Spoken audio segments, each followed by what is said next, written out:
आप कराची यूनिवर्सिटी से उठ के टेक में किस तरफ आ गए?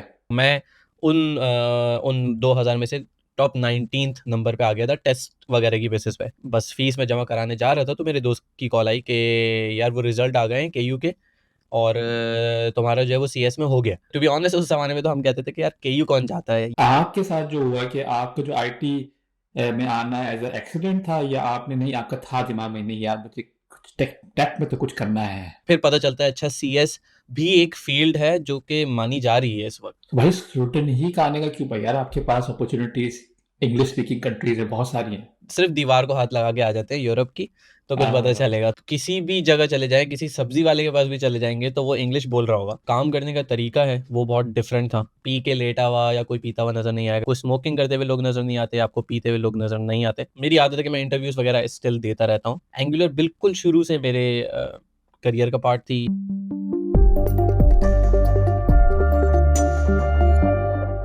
अस्सलाम वालेकुम।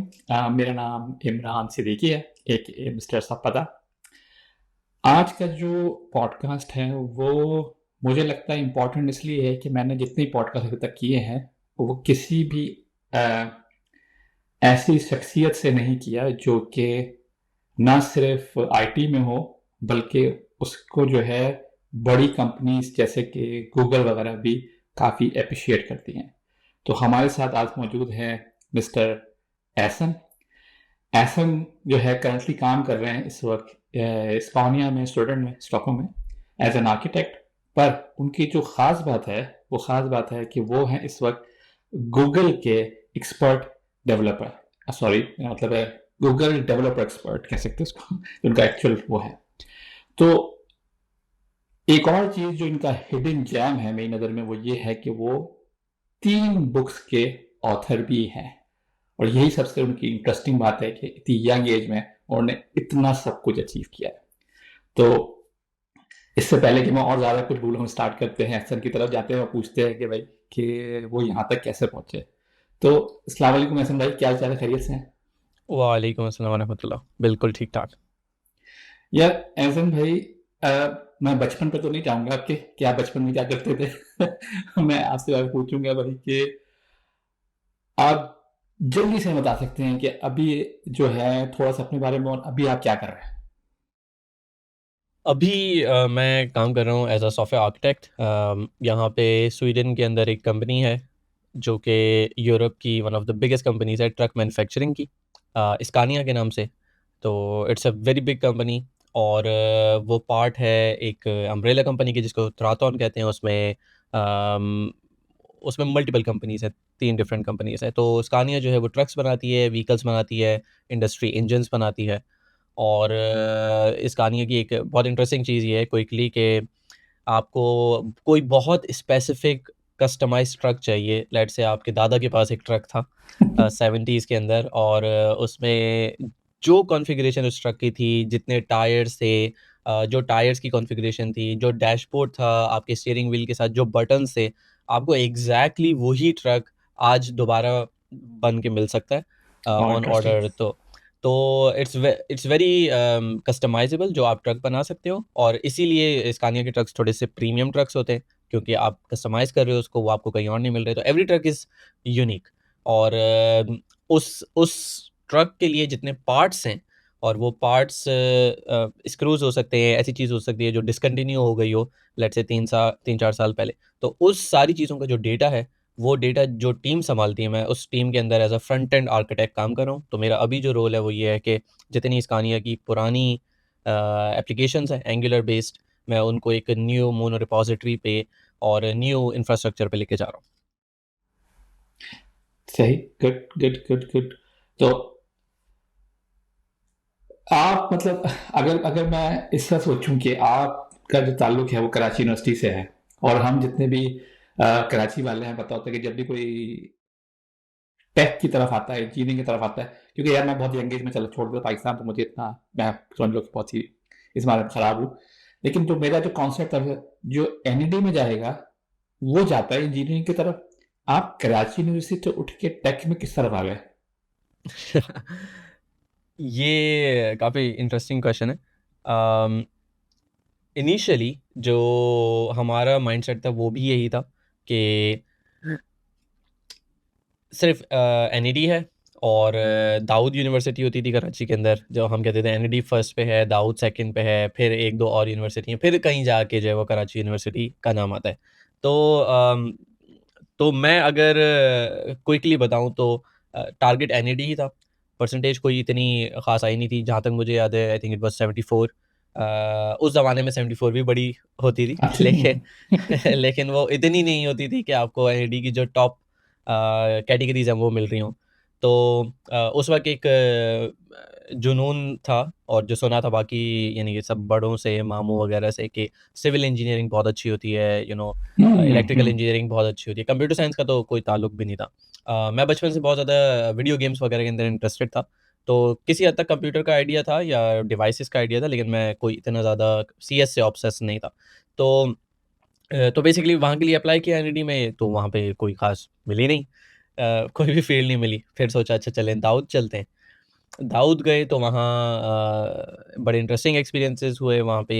आई थिंक मैं शायद कराची का जो कोटा होता है उसमें शायद मुझे अगर सही से याद हो तो 2000 या मे बी 1000 सीट्स होती हैं कराची की दाऊद के अंदर, और बाकी यहाँ वहाँ की होती है। तो मैं उन 2000 में से टॉप 19th नंबर पे आ गया था वाह, टेस्ट वगैरह जबरदस्त। की बेसिस पे। तो उसमें भी फिर ये है कि केमिकल इंजीनियरिंग मुझे बहुत अच्छी लगती थी, केमिस्ट्री, और ये केमिस्ट्री में मेरे काफ़ी अच्छे मार्क्स भी आए थे। लेकिन उसकी सारी सीट्स जब तक मेरा नंबर आया मुझे सवाल जवाब करने का उनका, तो वो जा चुकी थी। अब ओह। मेरे पास कुछ भी नहीं था। और दूसरी चीज़ मैंने वहाँ देखी थी कि जैसे ही मैं एंटर हुआ था दाऊद यूनिवर्सिटी में, तो मुझे कुछ भाई लोग ने पकड़ लिया था और वो कह रहे थे यार ये ओह। फॉर्म भर दें ज़रा हमारी जमात का, और आप आ जाएँ, हम आगे तो आने आगे। वाले हैं। और तो वो बड़ा मुश्किल सा था मेरे लिए। लेकिन फिर मैंने सोचा कि अच्छा चलो सॉफ्टवेयर, वहाँ पे मिल रहा था आर्किटेक्चर की एक फ़ील्ड थी जिसमें मेरा दाऊद के अंदर हो रहा था।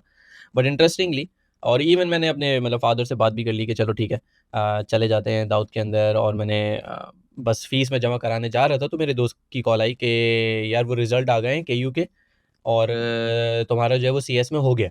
मैंने देखा, मैंने कहा अच्छा ओहो! तो फिर मैंने बड़ा कन्विंस करने की कोशिश की अपने वालिदैन को कि यार कंप्यूटर साइंस में हो गया, अच्छी फ़ील्ड लग रही है, और डिपार्टमेंट की मैंने तस्वीरें देखी हैं, बड़ी अच्छी हैं।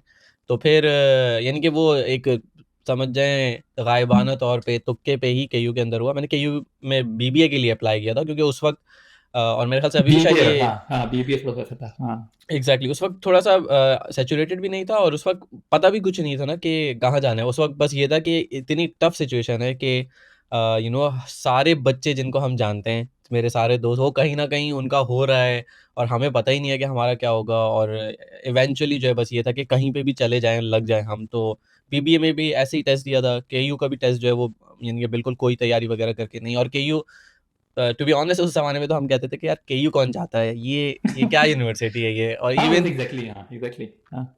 अभी तक हम यानी कि मुझे हँसी आती है ये सोच के कि इवन हम जब कॉलेज के अंदर थे और कोचिंग सेंटर्स में जाके जब पढ़ाई करते थे, तो वहाँ पे केमिस्ट्री के हमारे जो टीचर थे, मैं सील टाउन में पला बड़ा हूँ।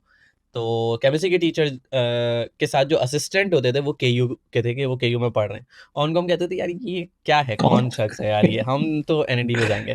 तो I think that's what happened, और केयू के अंदर हम पहुँच गए। और अगर मैं बहुत समराइज़ कर दूँ इसको, तो केयू का बिगेस्ट पॉइंट मुझे ये नज़र आया, जो कि अजीब-सी बात है कि उसमें पढ़ाई इस तरह की होती है या नहीं होती है कि बंदा खुद बहुत मेहनत करता है, और वो फिर किसी न किसी जगह जो है वो पहुँच जाता है। और हमें ये रिज़ल्ट नज़र आया जब हम कंपनीज़ या इंडस्ट्रीज़ का पार्ट बने, कि केयू से निकले हुए जो प्रोग्रामर्स हैं, वो हर कंपनी में आपको नज़र आ रहे हैं कि वो फैले हुए हैं। तो हाँ, तो वो हमें काफ़ी नज़र आना स्टार्ट हुआ है। क्योंकि आईटी एक ऐसी फील्ड, मैं अपनी बात करूँगा, क्योंकि मेरा फर्स्ट इंटरेक्शन समझ लें कि कंप्यूटर से जब हुआ था, जब मैं स्कूल में था, अब शायद 4th 5th क्लास में था, तो फर्स्ट टाइम मैंने कंप्यूटर्स देखे थे, और फर्स्ट टाइम मैंने प्रोग्रामिंग लैंग्वेज जब से सीखना शुरू की थी, शायद आपको याद होगा, जीडब्ल्यू बेसिक के नाम से थी। वो मैंने प्रोग्रामिंग स्टार्ट की थी मैंने, तो वो वहीं से मेरा एक जर्नी स्टार्ट हो गया था इसका, आईटी का करियर। आईटी का मैं बेसिकली, कि मेरे दिमाग में आगे नहीं यार यही चीज़ है मुझे करनी है, वो बहुत छोटी सी एज में। तो आपके साथ जो हुआ कि आपको जो आईटी में आना एज अ एक्सीडेंट था, या आपने, नहीं आपका था दिमाग में, नहीं यार मुझे कुछ टेक टेक में तो कुछ करना है लाइफ में, इसी में कुछ करना है, ऐसा था दिमाग में? या नहीं, वैसे जैसे आपने बताया अपना कि कहीं नहीं हो रहा तो वही नहीं चलेगा? टू बी ऑनेस्ट यही सिचुएशन थी कि अब जहाँ हो जाएगा ना वहाँ चले जाएंगे, क्योंकि मैं एक बहुत ही यानी मिडिल क्लास फैमिली से बिलोंग करता हूँ, hmm. And I am the oldest kid. तो आपको पता राइट, है कि ओके। वो जो कहते हैं ना, फिर द प्रेशर तो बहुत प्रेशर होता इज है। रियल। हाँ। तो वो प्रेशर ऑफ कोर्स था कि ये बच्चा है जो कि कुछ ना कुछ करेगा। तो उसमें तो बस ये था कि किसी भी फील्ड के अंदर चले जाएं, डूइंग आवर बेस्ट, और फिर देखेंगे कि क्या होगा। तो उस वक्त जब कैप के एग्ज़ाम्स दे रहे थे या इवन कॉलेज वगैरह पढ़ रहे थे, तो उस वक्त तक यही था कि बस कहीं पे भी ढंग की जॉब मिल जाए और किसी भी फील्ड में हो जाए। तो बिल्कुल एक कोइंसिडेंस था ये, कि मतलब अल्लाह ताला की तरफ से ही है कि वो जो अब हम देखते हैं कि अच्छा सारे डॉट्स कनेक्ट हो रहे हैं, यानी I could have gone to exactly. Dawood, और just before I am paying the fee तो मुझे कॉल आ रही है मेरे दोस्त की, तो और फिर वो यानी कि फिर पता चलता है अच्छा सीएस भी एक फील्ड है जो कि मानी जा रही है इस वक्त, जिसका एक बूम आ रहा है। तो वो टोटली लक डिपेंडेंट था, यानी कि मैंने कोई खास तैयारी भी नहीं की, जैसे मैंने बताया टेस्ट की। तो completely out of nowhere I would say. मतलब डेस्टिनी, वही मैं कह सकते हैं हम लोग, डेस्टिनी, अल्लाह में कैसे कोई ना कोई एक वो चीजें होती है जो आपको खुद पता नहीं चलता, बस वो रास्ता बन जाता है ऑटोमेटिकली, आप सोच भी नहीं सकते चीजें। एग्जैक्टली। तो यार मतलब ठीक है, रास्ते बन रहे थे, वो तक तो ठीक था उस वक्त तक तो, कि भाई ठीक है यार, जो करना है खुद ही हो रहा है, खुद ही हो रहा है, खुद ही हो रहा है। लेकिन अब जो हम जब स्टूडेंट की बात करते हैं, तो भाई स्टूडेंट ही का आने का क्यों भाई यार, आपके पास अपॉर्चुनिटीज इंग्लिश स्पीकिंग कंट्रीज में बहुत सारी हैं, जो कि लोग कंप्लेन करते हैं स्टूडेंट में आने के बाद कि भाई यहाँ पे इंग्लिश नहीं है, ये नहीं है, वो नहीं है। लेकिन तो आपका क्यों इतना वो है कि नहीं यार, नहीं स्टूडेंट चलते हैं यार अमेरिका छोड़ के, फॉर एग्जाम्पल। सही है यार। इसकी बैक स्टोरी ये है कि मुझे ये कहा गया था काफ़ी सारे रिलेटिव्स की तरफ से कि ना यू कैन गो आउट। कुछ कुछ लोगों ने पहले कोशिश की, नहीं जा पा रहे थे, तो may be you can go out, और फिर वो कहते हैं ना जैसे रास्ते बन जाते हैं और लोगों के लिए। तो मुझे ये रियलाइजेशन हो चुकी थी बहुत सारी वेबसाइट्स देख के और जॉब अपॉर्चुनिटीज़ देख के, कि आपको 3-4 साल एक्सपीरियंस से पहले तो कोई नहीं बुलाने वाला, या आपकी जॉब नहीं लगने वाली, आपको एक्सपीरियंस तो चाहिए। तो मैं पाकिस्तान छोड़ने से पहले एक यूएस बेस्ड कंपनी में काम कर रहा था तकरीबन 2 से ढाई साल तक। तो मेरा उसमें एक्सटेंसिव एक्सपीरियंस था। स्वीडन आने का भी आई थिंक वो प्योर लक पे ही था कि उन्होंने यहाँ पे क्लारना एक कंपनी है जो काफ़ी फेमस है, यूनिकॉर्न्स में काउंट होती है स्वीडन के। तो उन्होंने रीच आउट किया था कि वो हायर करना चाह रहे हैं या वो इंटरव्यू करना चाह रहे हैं। तो फर्स्ट इंटरव्यू हुआ, फिर उसके बाद हमारी जो मेरे ख्याल से majority of the middle class की जो सोच होती है, स्पेशली जिन्होंने कहीं ट्रैवल नहीं किया हुआ था, तो मैंने कहीं ट्रैवल नहीं किया हुआ अपनी पूरी लाइफ में स्वीडन आने से पहले, या शादी होने से पहले।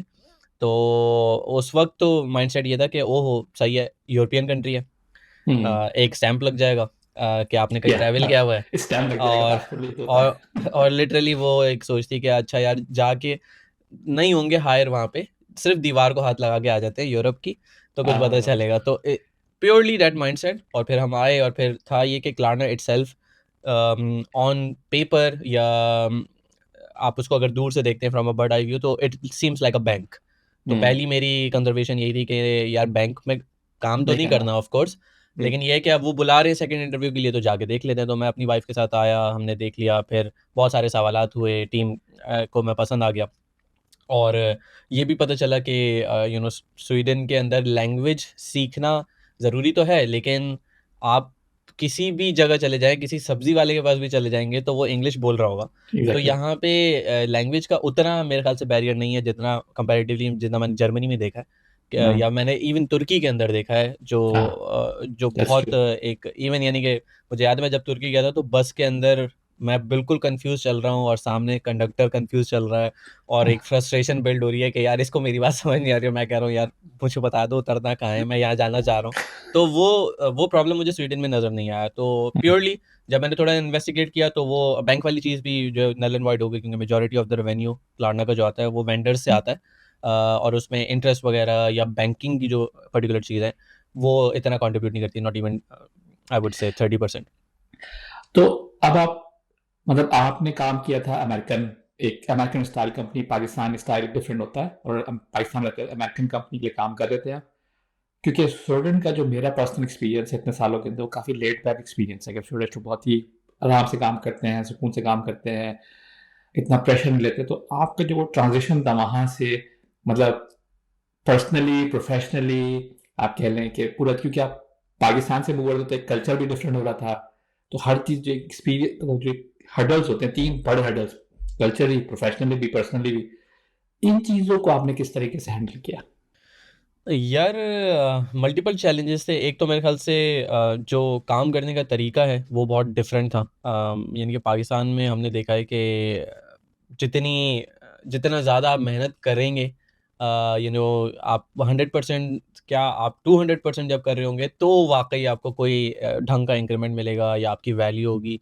तो वो एक माइंडसेट था। और इवन मुझे याद है कि हम जब कॉलेज में थे और कोचिंग वगैरह जाते थे तो हम ये डिस्कस करते थे कि even as a student you don't have a value अगर आप फॉर एग्जांपल अगर आप एक दिन छुट्टी नहीं कर रहे हो ना कोचिंग की और कोई नोटिस नहीं कर रहा तो यू आर नोबडी।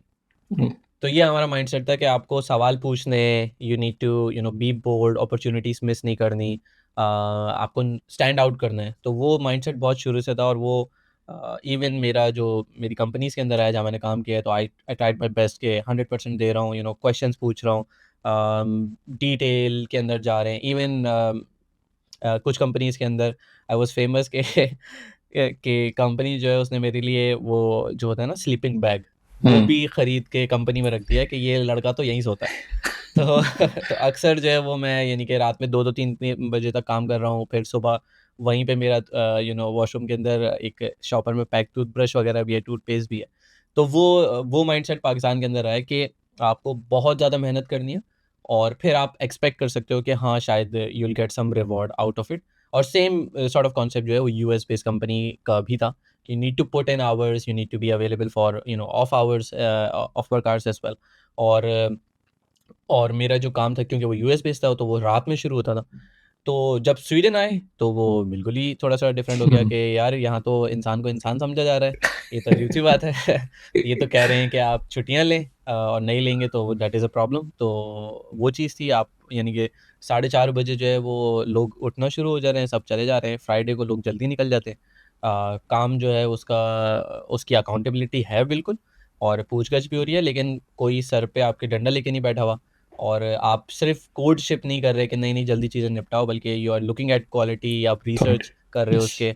तो वो जो सारी चीज़ थी वो एक कम्प्लीटली थोड़ा सा डिफरेंट माइंडसेट था। क्लारना इटसेल्फ में मुझे जो पेस ऑफ वर्क है वो इतना ज़्यादा फील डिफरेंट नहीं हुआ, क्योंकि क्लारना जिस तरीके से लोग कहते हैं कि one of the most non Swedish company है, क्योंकि उसका पेस स्टिल बहुत ज़्यादा तेज़ था कि हमें 4 हफ्तों में पूरे फीचर्स निकालने हैं, फ्रंट एंड, बैक एंड, पूरी इवन मोबाइल फीचर्स सब रिलीज़ होगा एक साथ। तो काफ़ी फ़ास्ट पेस कंपनी थी स्टिल। लेकिन उस फ़ास्ट पेस कंपनी में भी यानी कि you are supposed to work during the work hours. और उसमें आपको ब्रेनस्टॉर्मिंग करनी है, आपको रिफ्लेक्शन करनी है, यानी कि रेट्रोस्पेक्टिव्स हो रहे हैं। और मुझे लग रहा था ये सब क्या हो रहा है? ये तो मतलब मुझे तो नहीं पता ये सारी चीज़ें क्या होती हैं। तो ये का आई थिंक काफ़ी डिफरेंट था in terms of how you work. और फिर उसके अलावा जो दूसरे सॉर्ट ऑफ कल्चरल चैलेंजेस हैं, as in how people talk to each other, या जो एक्टिविटीज़ हो रही हैं कि आप आफ्टर वर्क पे जा रहे हो एक्सेट्रा। आई थिंक वो भी sort of a culture difference, culture hmm. Shock रहा है। तो अब जैसे मैं आपकी बात थोड़ा-सा वो करूँगा थोड़ा-सा, जैसे मैंने यूके से पढ़ा है, फिर मैंने अमेरिका में भी जॉब वगैरह की है, तो वहाँ कल्चर बहुत ज़्यादा डिफरेंट है। पाकिस्तान का कह सकते हैं सिमिलर है, क्योंकि वो भी आपको टॉर्चर कर रहे होते सेम सेम तरीके से। स्वीडन में वो चीज़ नहीं है।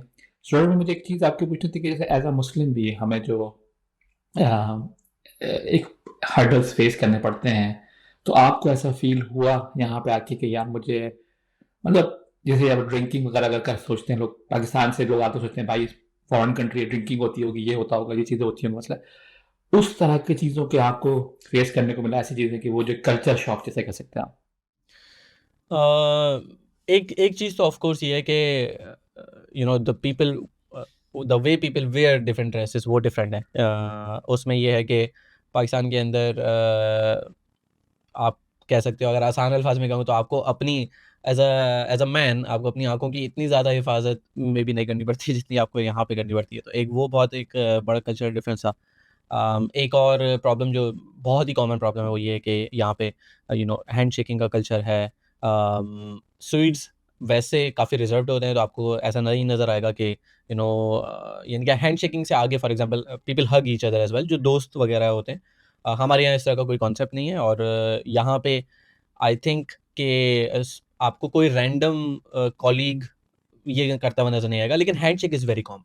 तो वो एक ऐसी चीज़ थी कि when someone quickly does it, तो इम्पल्सिव आपका रिएक्शन ये होता है कि आप भी हाथ बढ़ा देते हो।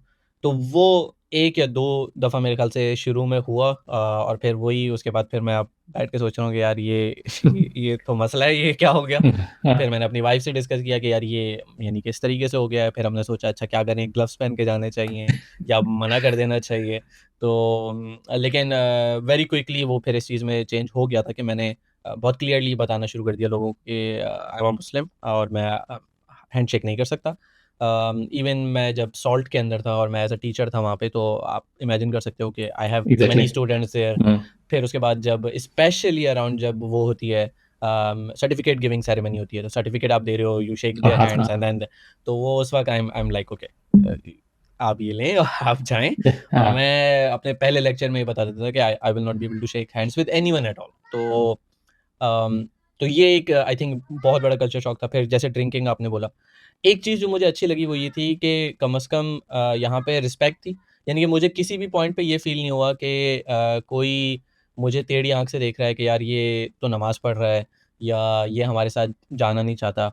एक और जो कल्चर शॉक था वो ऑब्वियसली ड्रिंकिंग था या आफ्टर वर्क था, और उसके अंदर पहले तो ये ऑब्वियसली होता रहा कि आफ्टर वर्क में चले गए, फिर वहाँ जाके कोई जूस ले लिया या नॉन अल्कोहलिक ड्रिंक ले ली, अम, या फिर कुछ भी नहीं लिया। फिर उसके बाद जो है वो क्लारना में खाने-पीने का बहुत ज़्यादा कल्चर हुआ करता था एक ज़माने में, अब शायद थोड़ा कम हो गया। अब उसमें कैंडीज़ आ रही हैं, उन कैंडीज़ में जेलेटिन होता है या एनिमल फैट होता है, वो आप नहीं खा सकते। तो एक चीज़ जो ये I think as a challenge face होता था कि जब भी कुछ खाना है या कुछ पीना है, तो फिर आपको थोड़ा-सा अलग से सोचना है हर एक से। लेकिन इस चीज़ में मुझे थोड़ा-सा वक़्त लगा कि उसको एक तो नॉर्म बना लेना कि हाँ यार, ये ऐसा ही है और मुझे ऐसे ही डील करना है और इसमें कोई बुराई नहीं है। तो वो चीज़ मुझे थोड़ा-सा टाइम लगा इस चीज़ में एडजस्ट करने में, लेकिन जैसे मैं बता रहा था कि मुझे कहीं पे भी ये फ़ील नहीं हुआ कि इस चीज़ को नेगेटिवली लिया गया हो मेरे कॉलीग्स की तरफ से, या एक्सेप्ट ना किया गया हो, या इस चीज़ का ख़्याल ना रखा गया हो। और अक्सर मैं भी आगे बढ़ के बोल देता था कि भई डोंट वरी अबाउट मी, आप अपना जो भी प्लान बना रहे हैं, जहाँ जाने का, बैठने का, वो आप कर लें। और अभी भी ऐसा है कि मैं आम तौर पे मैं अवॉइड ही करता हूँ ऐसी किसी भी आफ्टर वर्क में या गैदरिंग में जहाँ हम किसी बार में जा रहे हों, वहाँ बैठ रहे हों, क्योंकि एक तो आपके कानों में भी कुछ सुनाई दे रहा है बार-बार, फिर लोग भी बैठे हुए हैं, फिर वो जो पी रहे हैं या व्हाटएवर, तो that's not a good thing for me, I don't prefer that. तो वो एक चैलेंज था, लेकिन अच्छी चीज़ ये है कि कहीं पे रेसिज़्म फ़ील नहीं हुआ। कहीं पे आप मुसलमान हैं, इसकी बेसिस पे आपको मुझे किसी ने भी ऐसा फ़ील नहीं होने दिया कि that is a bad thing. और ये इस चीज़ में मुझे थोड़ा-सा टाइम लगा कि मुझे इस बारे में अगर कोई करता भी है, तो मुझे फ़ील नहीं करना। तो वो जो स्ट्रेंथनिंग ऑफ माय पोज़ीशन है कि आई डोंट हैव टू बो बाउ डाउन किसी के सामने कि यार मैं मुस्लिम हूँ, तो मैं कॉम्प्लेक्स फ़ील करूँ, या मैं दूसरे लोग पीने जा रहे हैं, मैं नहीं जा रहा, तो इट्स अ बैड थिंग, नहीं। नहीं है तो नहीं है, दैट्स दैट्स माय वैल्यूज़, और they should be able to respect that, या उन्हें एटलीस्ट इस चीज़ पे माइंड नहीं करना चाहिए। जैसे मैं हर्डल नहीं बन रहा या मैं रोक नहीं रहा उनको, तो they can do whatever they want, and या it's not part of my obligation कि मैं उन चीज़ों हम्म। का हिस्सा बनूँ। एक चीज़ जो मुझे लगता है कि जो इतने सालों में वैसे मुझे काफ़ी टाइम हो गया यहाँ पे, तो मैंने जो एक ट्रांज़िशन देखा था इस मामले के अंदर, जो मुझे लगता है कि मेरे लिए बहुत ईज़ी हो गया, वो जब से वीगन लोगों का जो कॉन्सेप्ट आया है, तो उससे मुझे सही। लगता है कि हमारे लिए बहुत ईज़ी हो गया, क्योंकि एनिमल फैट है ही नहीं, उसके अंदर कोई भी चीज़ नहीं, वेजिटेरियन है। तो जब भी कोई मुझे खाने के लिए फॉर एग्ज़ाम्पल पूछता है, "भाई क्या खाते हो?" "वीगन।" कहानी खत्म हमारी। ये सही सोचना बात ही है। नहीं है कुछ और फिर, तो वो एक बहुत अच्छी चीज़ है। और अल्कोहल तो ऑफ़िसेज़ में यहाँ वैसे भी कंट्रोल्ड है काफ़ी, सिर्फ़ गवर्नमेंट ही सेल कर सकती है मार्केट के अंदर, तो वो भी एक बहुत अच्छी बात है कि ऐसी आपको हर दुकान में नहीं मिल जाती है अल्कोहल। तो ये बहुत अच्छी बात है कि लोग घूम नहीं रहे ऐसी उल्टी-सी हरकतें करते हैं, जैसे अमेरिका में या यूके वगैरह में आप जाके देखो तो नज़र आता है आपको। जर्मनी में जाइए, आपको नज़र आएँगे आपको बहुत। तो वो चीज़ बहुत अच्छी है एज़ कम्पेयर टू बाकी कंट्रीज़, आई हाँ, थिंक। और ये चीज़ मैंने मतलब यहाँ पे शायद इतनी नोटिस नहीं की जितना मैंने बाहर जाके फिर दूसरे मुल्कों में देखा कि ये चीज़ स्वीडन की बहुत अच्छी है कि आपको ट्रेन स्टेशन में या कम्यूट में कभी भी कोई पी के लेटा हुआ या कोई पीता हुआ नज़र नहीं आएगा या कोई चीखता हुआ नज़र नहीं आएगा। और ये बरक्स इसके अगर हम स्वीडन के अलावा बात करें तो मैंने ये जर्मनी में नोटिस किया है, बर्लिन के अंदर। मैंने ये डसलडॉर्फ में नोटिस किया है, मैंने ये जो कि जर्मनी का पार्ट है, मैंने ये न्यूयॉर्क के अंदर नोटिस किया है। तो अमेरिका में it's very common as well, even San Francisco के अंदर भी। तो ये चीज़ एटलीस्ट यहाँ की है कि स्मोकिंग करते हुए लोग, यानी कि हमें, मुझे, मेरी और वाइफ को कभी नज़र आते हैं तो हम थोड़ा सा शॉक हो जाते हैं कि यार ये तो बाहर मतलब हाँ मोहल्ले में पीता हुआ जा रहा है। तो ये इतना अनकॉमन है कि आपको स्मोकिंग करते हुए लोग नज़र नहीं आते, आपको पीते हुए लोग नज़र नहीं आते। लेकिन फिर ये कि हाँ, जिसको जो करना है वो फिर अपने क्लोज्ड डोर प्रेमिसेस में में कर रहा करें होता है, देखिए, हाँ पब्लिक में नहीं कर रहे होते। एग्जैक्ट। चलो भाई, कल्चर वगैरह की बात हो गई। अब मुझे ये बताएं कि भाई आपकी जो स्टूडेंट, क्या बताया कि स्टूडेंट में क्लाडना में आप आए थे, तो क्या मतलब ऐसा था कि मतलब आप सुबह उठे जॉब की ऑफर आ गई, क्या मतलब कहीं अप्लाई किया था, क्या बोलते, कैसे मिली जॉब ये? अम, मैं असल में इस चीज़ में थोड़ा-सा कन्फ्यूज़्ड हूँ क्योंकि इतने साल हो गए।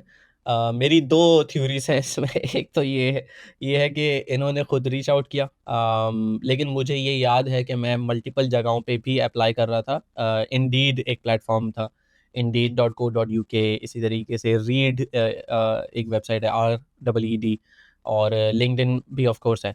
तो मुझे याद है कि जब मैं यूएस बेस्ड कंपनी में काम कर रहा था तो मैं इंटरव्यूज़, मेरी आदत है कि मैं इंटरव्यूज़ वगैरह स्टिल देता रहता हूँ, जस्ट टू सी कि अच्छा क्या चल रहा है, लोग क्या पूछ रहे हैं या मेरी क्या वर्थ है।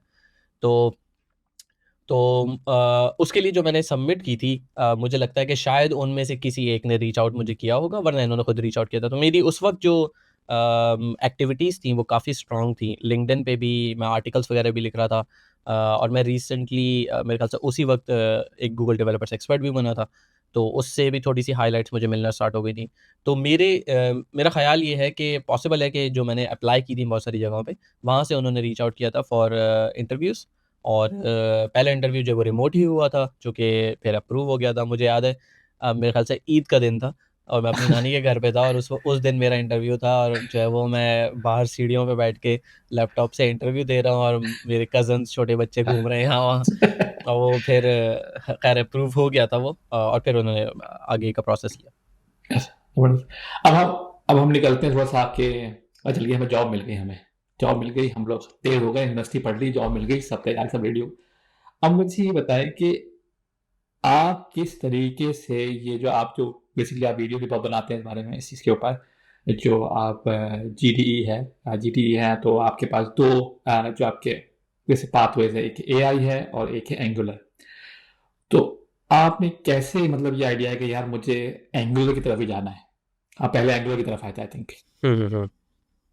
यार मेरा पाथवे ये था कि मेरी जो first day of the job था एज एन इंटर्नी, वो एक कंपनी के अंदर था, उसका नाम कॉलवेज है।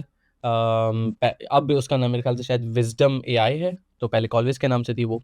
तो वहाँ पे हम मेरे ख्याल से 12 लोग थे, मेरी यूनिवर्सिटी से जो एक साथ हायर हुए थे, recommended by one of our teachers. तो फिर हमारे इंटरव्यूज़ हुए, हम हायर हुए, और फिर मेरा पहला दिन जो जॉब का था वो ये था कि ये एक नई चीज़ है एंगुलर, इसको ज़रा आपने पढ़ना है, समझना है, और फिर आपने इसकी सॉर्ट ऑफ ट्रेनिंग देनी है या आपको एक्सप्लेन करना है टू सीनियर्स जो कि पहले से काम कर रहे थे कंपनी के अंदर, और वो फ्लैश पे उस वक्त एप्लीकेशंस बना रहे थे। और जो हमारा प्रोडक्ट था वो बेसिकली था रिसर्चर्स के लिए।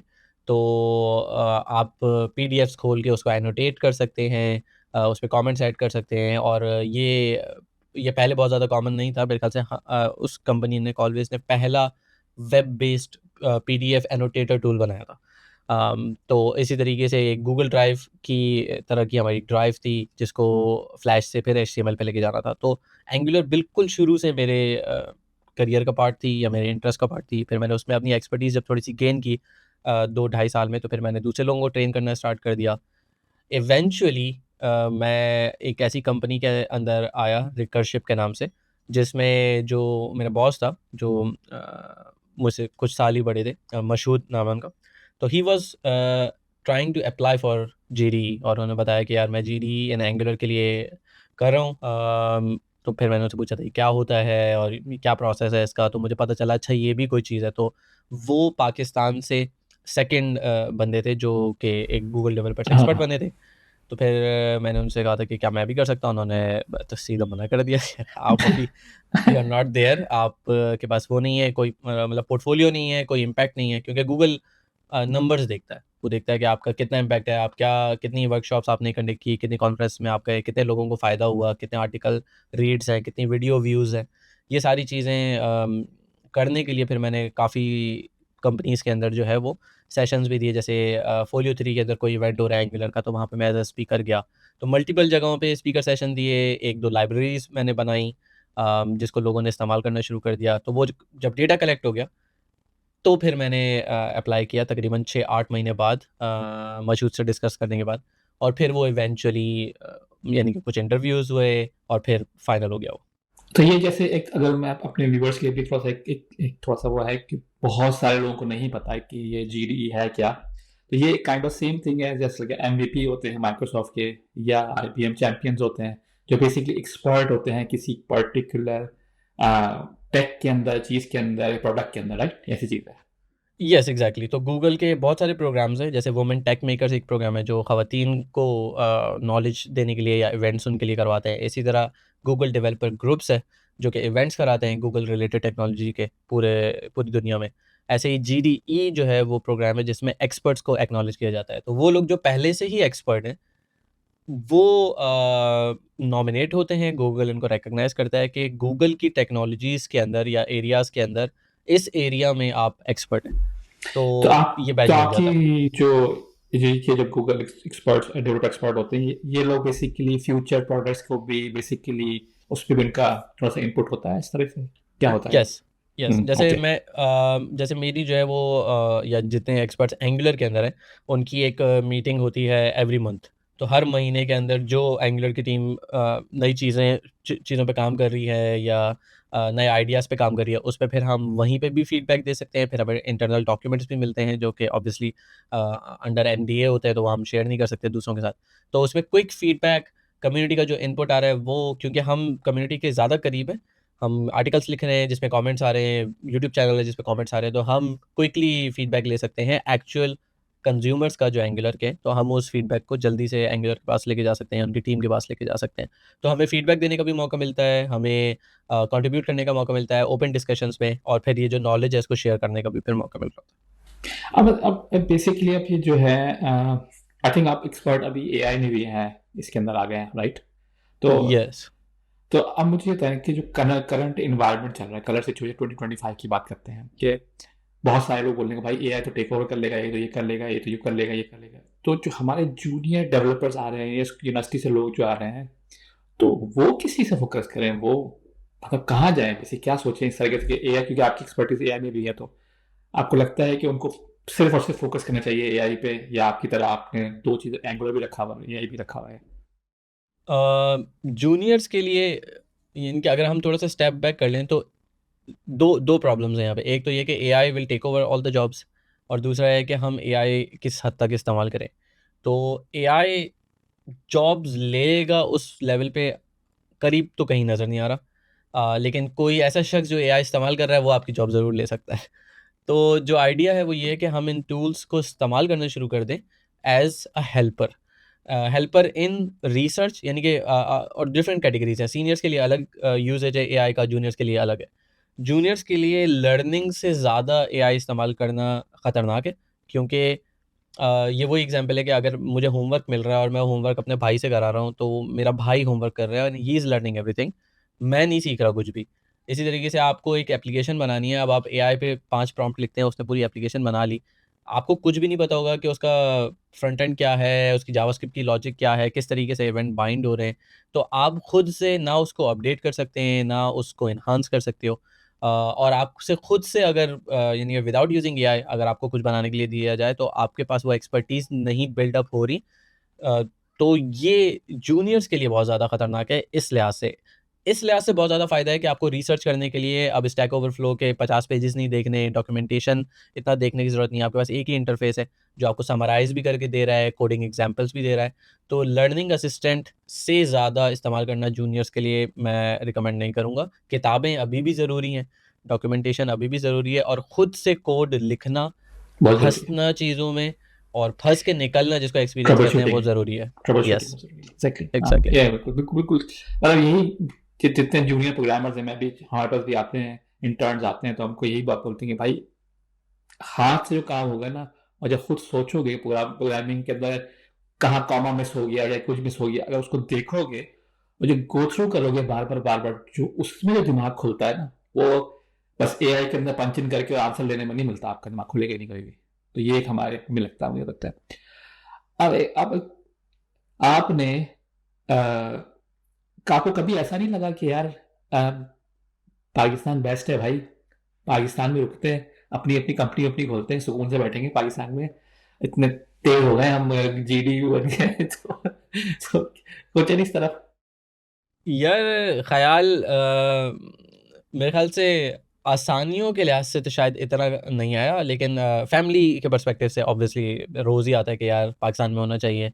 मतलब अम्मी वहीं है, अब्बू वहीं है, भाई-बहन वहाँ पे हैं, रिश्तेदार वहाँ पे सारे। तो उस लिहाज से तो यानी कि तकरीबन हर एवरी डे, हफ़्ते, एवरी डे। रोज़ ये डिस्कशन होती है यार किस तरीके से पाकिस्तान में कर सकें। लेकिन फिर उसमें एक कुछ चैलेंजेस फिर ये आते हैं कि जो बेसिक नेसेसिटीज़ है ना, वो पूरी नहीं हो रही पाकिस्तान के अंदर उतनी आसानी से, जिसमें आपका सारा टाइम लग जाता है। यानी कि आप गाड़ी रख रहे हैं, वो गाड़ी के टायर पंचर हो जाएँगे एवरी नाउ एंड देन, पानी की आपको बोतलें लेकर आनी हैं, ठीक है? बिजली के मसले अलग से होंगे, लोड शेडिंग हो रही है, ठीक है? ट्रैफ़िक शदीद बुरा है, तो आप टाइम पे पहुँच नहीं रहे हो। इन सारी चीज़ों के और बाद जो ऑफिस में सोना है, ऑफिस में सोना 2 बजे अ, एग्ज़ैक्टली। तक। तो उन सारी चीज़ों से जब आपका ज़हन निकलेगा ही नहीं, तो आप बाकी चीज़ों पे फ़ोकस किस तरीके से कर पाएँगे? यानी कि मैं इवन यूट्यूब चैनल शुरू कर चुका था पाकिस्तान के अंदर, लेकिन उसको ढंग से जो मैंने देखना शुरू किया, वो स्वीडन आने के बाद ही किया, और इतनी सारी चीज़ें जो पॉसिबल हो पा रही हैं, वो इसलिए हो पा रही हैं कि बेसिक नेसेसिटीज़ हैं। आपको पानी मिल रहा है, आपकी बिजली का कोई इश्यू नहीं है, आपको पता है घर से निकलेंगे यहाँ, तो कितने बजे पहुँच जाएँगे ऑफ़िस, तो फिर इंसान बाकी चीज़ों पे आसानी से फ़ोकस कर सकता है। तो मतलब मेरा तो ये है कि मैं जब भी कोई अच्छी चीज़ देखता हूँ ना, कोई साफ ट्रेन देखता हूँ, कोई साफ बस देखता हूँ, कोई टेक्नोलॉजी देखता हूँ, आई एम यूजुअली लाइक कि यार ये पाकिस्तान में होती ना, ये काम अगर स्टील टाउन से लेकर शारा फैसल तक हो रहा होता, तो मैं वहाँ चला जाता, रुक जाता, और हमें ज़रूरत नहीं पड़ती कहीं और जाने की। लेकिन रियलिटी ये है कि हम अभी उस लेवल पे नहीं हैं। अब आपने मेंशन कर दिया कि आपने पाकिस्तान से यूट्यूब चैनल स्टार्ट कर दिया था, तो मतलब क्यों स्टार्ट किया था? इस वजह से स्टार्ट किया था कि आपको जीडीई बनना था, या क्या रीजन था इसका यूट्यूब चैनल का? यार मेरा बहुत अर्ली एक्सपोज़र रहा है टीचिंग में। तो मेरी वालिदा जो है वो टीचर रही हैं, और मेरे मामू मेरे ख़्याल से मेरे हर मामू ने किसी न किसी पॉइंट पे जो है वो टीचिंग की है। तो वो एक चीज़ थी कि हाँ, टीचिंग एक अच्छी चीज़ है, या it runs in the family. और फिर मैं खुद जब जो मेरी फर्स्ट सॉर्ट ऑफ जॉब थी या गिग था, वो यही था कि मैं 10th स्टैंडर्ड में था और मैं 9th के बच्चों को पढ़ा रहा था स्कूल के अंदर। इसी तरीके से मैं यूनिवर्सिटी में जब था, तो मैं सीएस डिपार्टमेंट में था, लेकिन मैं स्टैटिस्टिक्स के डिपार्टमेंट वालों को स्टैटिस्टिक्स पढ़ा रहा था। तो वो एक टीचिंग वाली चीज़ से मुझे ये आइडिया हो गया था कि ये one of the best ways है सीखने के लिए। तो फिर एक तो ये भी चीज़ थी, और दूसरा ये था कि जब मैंने बताया जैसे कंपनीज़ के अंदर वो 150% 200% परफ़ॉर्म करना होता है, तो उसमें जो एक्टिविटीज़ लेते हैं, उसमें मैं अक्सर ट्रेनिंग एक्टिविटीज़ ले लेता था, या फिर मेंटरिंग एक्टिविटीज़ ले लेता था। तो वो चीज़ अपने ऊपर लेके फिर मैं उसके लिए प्रिपेयर करता था, और मुझे नज़र आ रहा था कि this is the best way for me to learn. तो यूट्यूब चैनल का भी मकसद यही था कि जब वो प्रेशर होगा ना कि हाँ यार, इस टॉपिक पे वीडियो बनानी है, तो फिर मैं जितना लर्न करूँगा उस टॉपिक को इन डेप्थ, वो मैं वैसे नहीं कर रहूँगा कि मैं किसी चीज़ पे बस काम कर रहा हूँ, मैं फँसा उस चीज़ से निकल गया। तो वो काफ़ी नैरो लर्निंग हो रही होती है मेरे लिहाज़ से, फॉर अ पर्टिकुलर टॉपिक, जो कि काफ़ी केसेज़ के लिए इट्स ओके, इट्स फाइन। आप जॉब कर रहे हैं, आप जिस चीज़ में फँसे, आपने सीखी, आप आगे बढ़ गए। लेकिन मुझे पर्सनली ऐसा लगता है कि अगर मैं किसी चीज़ को सिखाऊँगा, तो उस चीज़ पे मेरी ग्रिप बहुत ज़्यादा हो जाएगी। तो उस मकसद के लिए यूट्यूब चैनल बेसिकली ऑन किया था कि हाँ यार, मैं इस मसले में फँसा हूँ, let's create a video about it, ताकि दूसरे लोग इस मसले में ना फँसें। तो ये बेसिक मोटिवेशन थी। तो आपके जो टॉपिक्स होते हैं, जो आपके टॉपिक्स आप चूज करते हो, टॉपिक्स मतलब डेली बेसिस प्रॉब्लम्स इश्यूज पे आप टॉपिक्स चूज करते हो, या बस आप आपके पास कोई आपका प्लान है कि यार मैंने नेक्स्ट ये सीरीज है, सीरीज ऑफ सीरीज में ये 10 टॉपिक्स होंगे, वन बाय वन मैं टॉपिक्स लेके चलूंगा, इस तरह आप करते हो के साथ? इस टू बी ऑनेस्ट इसमें बहुत ही एड हॉक रहा हूँ इन द पास्ट कि किसी पर्टिकुलर टॉपिक पे मैं काम कर रहा था या मैं खुद किसी प्रोजेक्ट पे काम कर रहा हूँ, तो उस प्रोजेक्ट में जो मसला नज़र आया उस पे से मैंने कुछ निकाल के फिर उस चीज़ पे पर्टिकुलर वीडियो बना ली। लेकिन कभी कभार ऐसा हुआ है कि फिर मैंने एक पूरी सीरीज़ प्लान की कि हाँ यार, जैसे अभी मेरी एक यूट्यूब सीरीज़ काफ़ी अच्छी परफॉर्म कर रही है जो कि है गूगल एजेंट डेवलपमेंट किट की, तो फॉर बिगिनर्स, तो उसकी तकरीबन 8 वीडियोज़ जो है वो मैं पब्लिश कर चुका हूँ। लेकिन वही बात है कि मैंने जब शुरू किया तो मैंने कोई इस तरह के 10 टॉपिक्स नहीं निकाले कि इन सब पे मैं वीडियो बनाऊँगा। बस ये था कि इस सीरीज़ पे बनाना है, फिर टॉपिक्स और फीडबैक लोगों का जो मिलता जा रहा है उस पे मैं करता हूँ। जो सही तरीका है वो तो यही है कि आप कीवर्ड रिसर्च करें, देखें यूट्यूब पे क्या लोग ढूँढ रहे हैं, लोगों से पूछें। वो उस चीज़ में मैं पर्टिकुलरली इतना अच्छा नहीं हूँ, तो मैं अभी तो रैंडम शॉट्स कर रहा हूँ कि हाँ, चलो इस टॉपिक पे बनाते हैं, देखेंगे क्या होगा। तो मैं एनालिटिक्स वगैरह बहुत ज़्यादा फॉलो नहीं कर कर रहा होता या कर पाता अभी। मतलब एक एक होता है कि आपको जो एज ए टीचर सोचूं तो आपको फीडबैक मिलता है तो फिर आप उससे और मोटिवेटेड होते हैं। तो आपके साथ भी यही है कि आप बहुत रेगुलरली फीडबैक लेते हैं अपने व्यूअर्स से कि मतलब भाई, या देखते हैं कि भाई अच्छा हाँ, ये तो 1 लाख व्यूज हो गए, इसके तो लोग लाइक कर रहे हैं इस चीज़ को, तो मुझे इस टॉपिक पर और आगे बनाना चाहिए, इसको और इवॉल्व करना चाहिए। आपका भी यही अप्रोच है या आप? मेरी बहुत शुरू से वो वाली अप्रोच नहीं रही, या मेरे ख्याल से शुरू में थी और फिर चेंज हो गई कि फिर मैंने व्यू काउंट्स वगैरह छोड़ दिए। तो बहुत पहले ऐसे होता था कि हाँ यार, 1000 सब्सक्राइबर्स होने चाहिए, फिर मोनेटाइजेशन ओपन हो जाएगी। तो वो 1000 पहुँच रहे हैं, अच्छा ठीक है, 2 और बढ़ गए, 3 और बढ़ गए। तो वो शुरू में काफ़ी देखना स्टार्ट किया। उसके बाद फिर एक सर्टेन पॉइंट ऐसा आया कि यार थोड़ी किताबें पढ़ के, थोड़ी डिस्कशन करके कि यार this is not the way, या ये चीज़ इतनी मैटर नहीं करती जितनी बाकी चीज़ें करती हैं। तो फिर वो एक कंसाइज़ हो गई चीज़ कि ठीक है, हमारा focus daily bread and butter पे है, जितने पैसे सैलरी से आ रहे हैं वो काफ़ी हैं, ठीक है। उसके अलावा ये चीज़ें मेरे शौक की बेसिस पे होनी चाहिए और लोगों को फ़ायदा पहुँचाने के लिए होनी चाहिए। तो फिर मैं वो चीज़ थोड़ी-सी ज़्यादा देख रहा होता हूँ कि कौन-सी ऐसी चीज़ है जिस जिसमें मैं फँसा हूँ तो लोग भी फँसेंगे। ज़्यादातर चीज़ें इस चीज़ से निकल रही होती हैं। फिर कुछ चीज़ें ऐसी होती हैं कि हाँ यार, जीडीई प्लेटफ़ॉर्म पे या एंगुलर की टीम से ये चीज़ पता चल रही है कि ये नई चीज़ है, तो फिर उस पे काम करना स्टार्ट कर दिया। तो फीडबैक वाक़ई बेनिफिट तो देता है इन टर्म्स ऑफ के हाँ, ठीक है, लोग कहते हैं हाँ यार, वेरी गुड जॉब और ये वो, तो उससे पता चलता है, उससे फिर मोटिवेशन थोड़ी-सी बढ़ भी जाती है। सही सही। अब आप पाकिस्तान से आ रहे हैं, तो पाकिस्तान में आपने स्टार्ट कर लिया था, चैनल स्टार्ट कर लिया था। आप पता नहीं किस आप बहुत हाई लेवल तक ले गए थे इसको या नहीं किया था, दूसरा क्या था, लेकिन मैं अगर सोचूं कि पाकिस्तान में जॉब के साथ एक चैनल को मैनेज करना और एक स्टूडेंट में जॉब के साथ एक चैनल को मैनेज करने में ज़मीन आसमान का फ़र्क है। तो आपको क्या लगता है कि मतलब आपके जो कंटेंट में वो बेहतरी आई है क्योंकि अब आपके पास टाइम ज़्यादा होता है, या आपका दिमाग साफ है, आपका जो भी है वोटेवर क्या कह सकते हैं, या पाकिस्तान में प्रेशर की वजह से और ज़्यादा सीखने को मिल रहा था, ज़्यादा प्रॉब्लम ज़्यादा नजर आ रहे थे, तो वहां से कंटेंट ज़्यादा मिल रहा था आपको?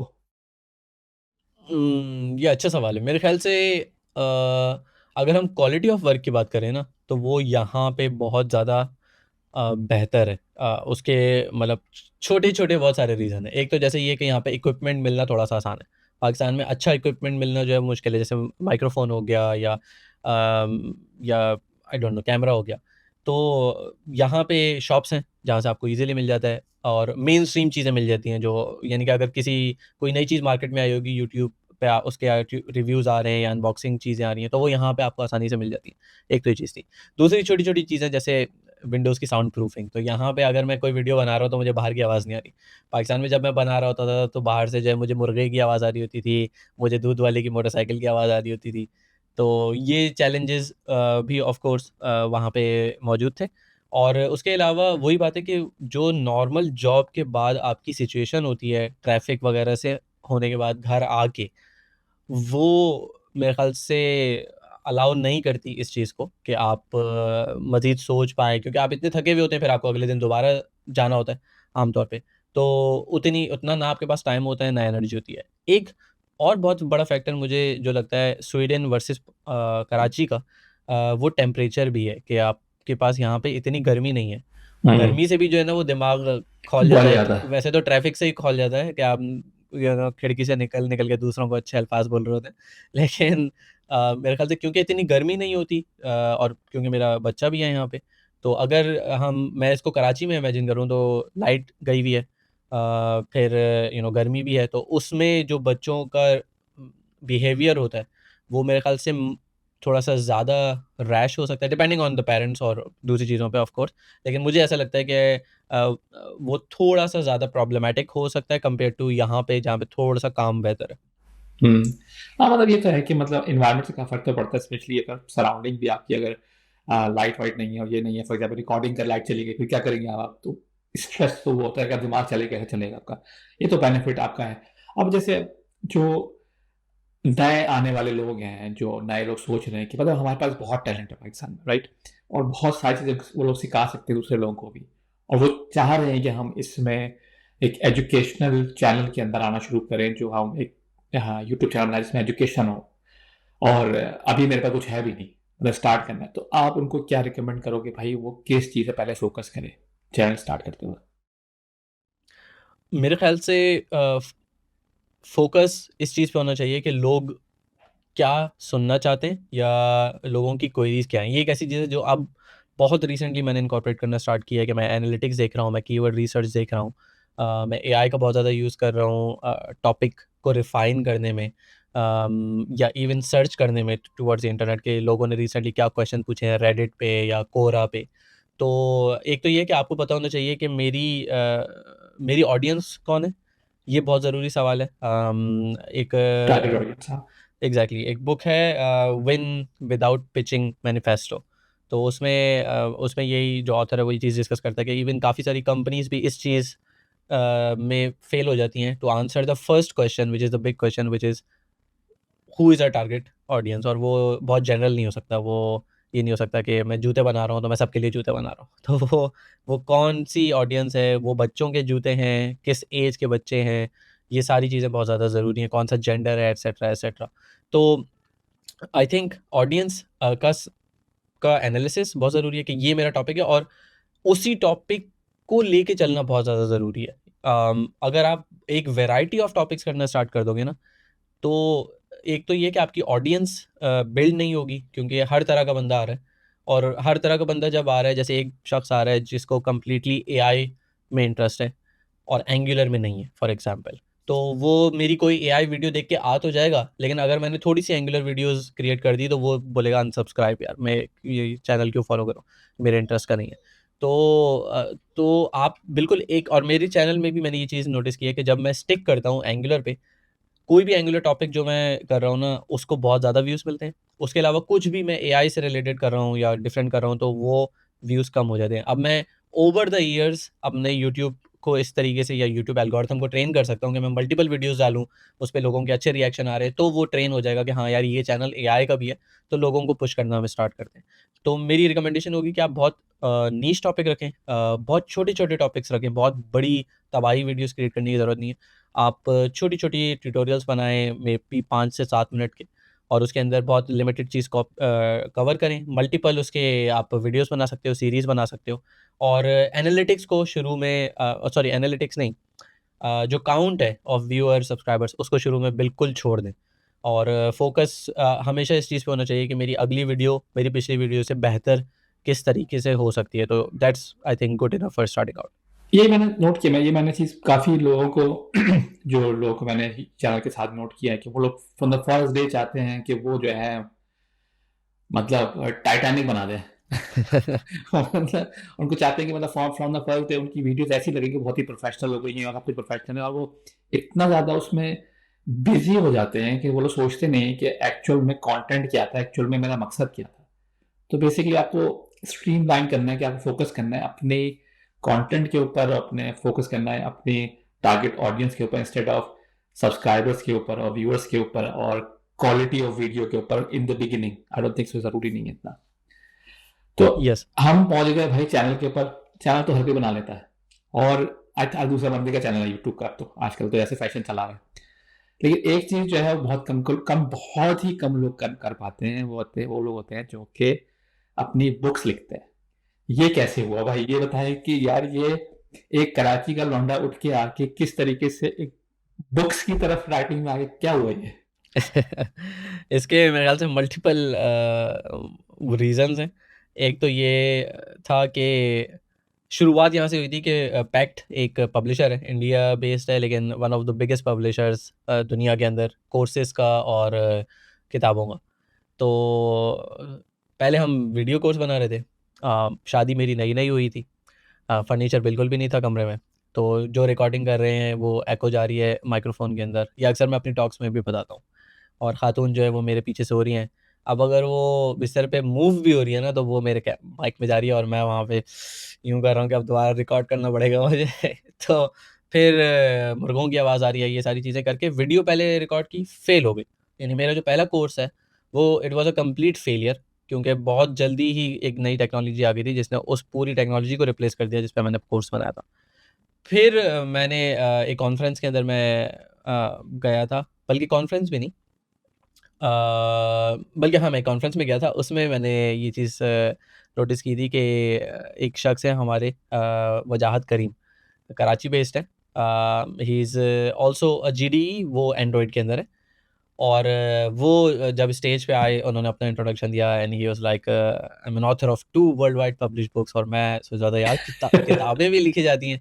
और उस वक़्त मेरा कोई जीडीई का टाइटल वगैरह कुछ भी नहीं था, but I was really inspired कि यार ऐसा बनना है कि मैं जाके बोल सकूँ कि मेरी 2 किताबें हैं और मैंने इस तरीके से कुछ लिखा है। तो वो शायद मेरे ख़्याल से वो पहला एक क्लिक था। उसके बाद फिर मैं जब वीडियोज़ वगैरह बना रहा था और एक कॉन्फ्रेंस में गया था, तो वहाँ मुझे पता चला कि हाँ यार, यहाँ किताबों का भी कुछ है कि, और लोग कह रहे हैं कि यार वीडियोज़ बनाना तो इतनी मुश्किल होती हैं, उसमें एडिटिंग का मसला, उसमें री-रिकॉर्डिंग, गलतियाँ हो जाती हैं। किताब में तो आप लिखें, एडिट करें, कोई मसला ही नहीं है, वो तो ईज़ी हो जाता है।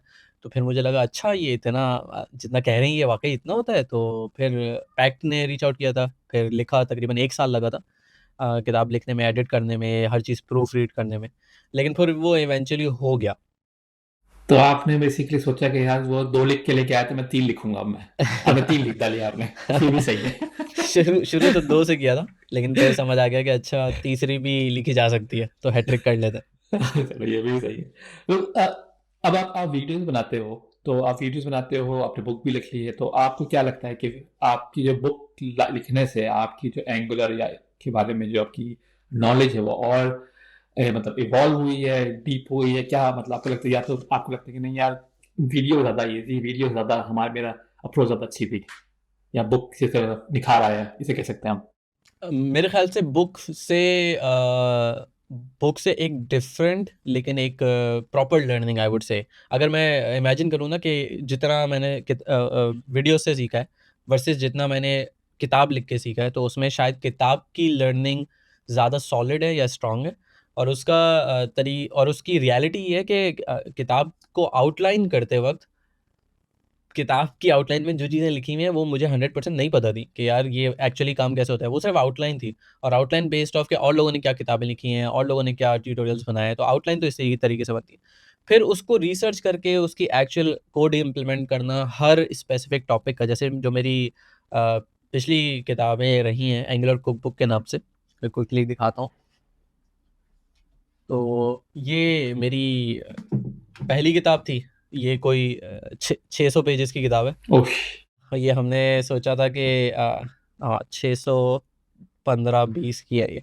तो ये मैंने कहा था कि 250-300 पेजेज़ की होगी, लेकिन जब लिखना शुरू की तो उसके बाद फिर ये 600 तक पहुँच गई। तो इसमें हर टॉपिक एंगुलर का, और ये कुक बुक है, तो यानी कि इट्स लाइक ये प्रॉब्लम है, ये हुँ। स्टेप्स हैं, ये सॉल्यूशन है आपके पास। तो शुरू का भी आपके पास कोड है, बाद का भी कोड है, फिर उस टॉपिक की इन डेप्थ एग्ज़ाम्पल जो समझने में आसान हो, जो प्रैक्टिकल हो, रियल वर्ल्ड यूज़ केस हो, तो उसको करने से जो मुझे एक्सपोज़र मिला वो बिल्कुल अनपैरेलल है। ये दूसरी थी, इसमें शायद मेरे ख़्याल से कोई 400-400 पेजेज़ थे, ये उसी का सेकंड वर्ज़न है। हुँ, हाँ, हुँ। मेरे ख़्याल से 500 पेजेज़ की है ये।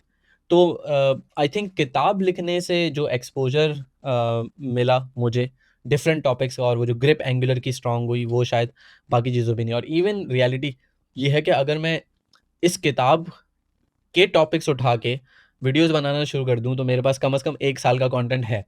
ओह! और अच्छा।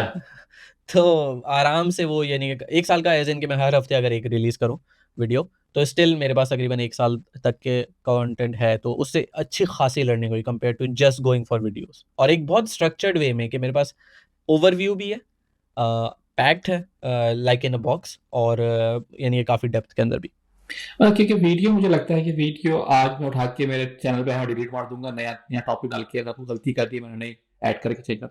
बुक्स एक बार छप गई, अब ये बस है, अब इसको कुछ कर नहीं सकते आप। तो ये एक बहुत बड़ा चैलेंज आई थिंक कि किस तरीके से आप कुछ करें। तो जो आपकी जो मेन चैलेंजेस थे बुक लिखने के लिए, सबसे बड़ा चैलेंज जैसे फॉर एग्जाम्पल होंगे, बहुत सारे चैलेंज होंगे, तो सबसे बड़ा चैलेंज आपके लिए क्या था बुक लिखने में? कि मतलब क्या, मतलब हर कोई नहीं लिख सकता यार, मतलब बुक लिखना बस सोच के ही लगता है वो।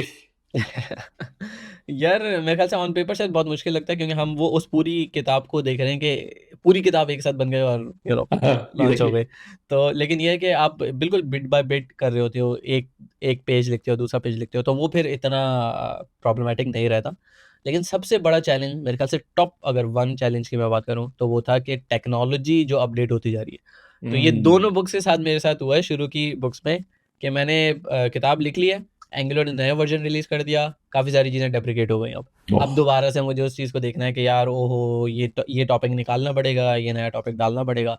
फिर उसके बाद दोबारा से प्रूफ रीडिंग होगी, फिर टेक्निकल रिव्यू और सारी चीज़ें देखेगा। तो आई थिंक वो सबसे बड़ा चैलेंज था कि यार किस टाइम पे हम लॉन्च करें, जिस वक्त एंगुलर का वर्जन बस अभी अभी आया हो, हम जल्दी से टॉपिक्स अपडेट कर दें और उसको लॉन्च कर दें। मेरे ख्याल से सबसे बड़ा चैलेंज ये था।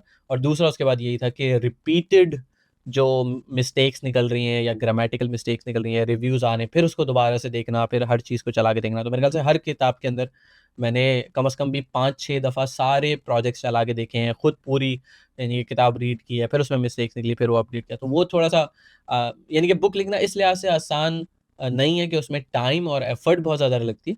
लेकिन मेरे ख्याल से अगर हम इंटेलेक्चुअल कॉम्प्लेक्सिटी की बात करें, तो कोई शख्स जो बुक लिखने का सोच रहा है, मेरे ख्याल से उसमें इतनी होगी कि वो आराम से किताब लिख सकता होगा, लेकिन टाइम और एफ़र्ट्स बहुत ज़्यादा है।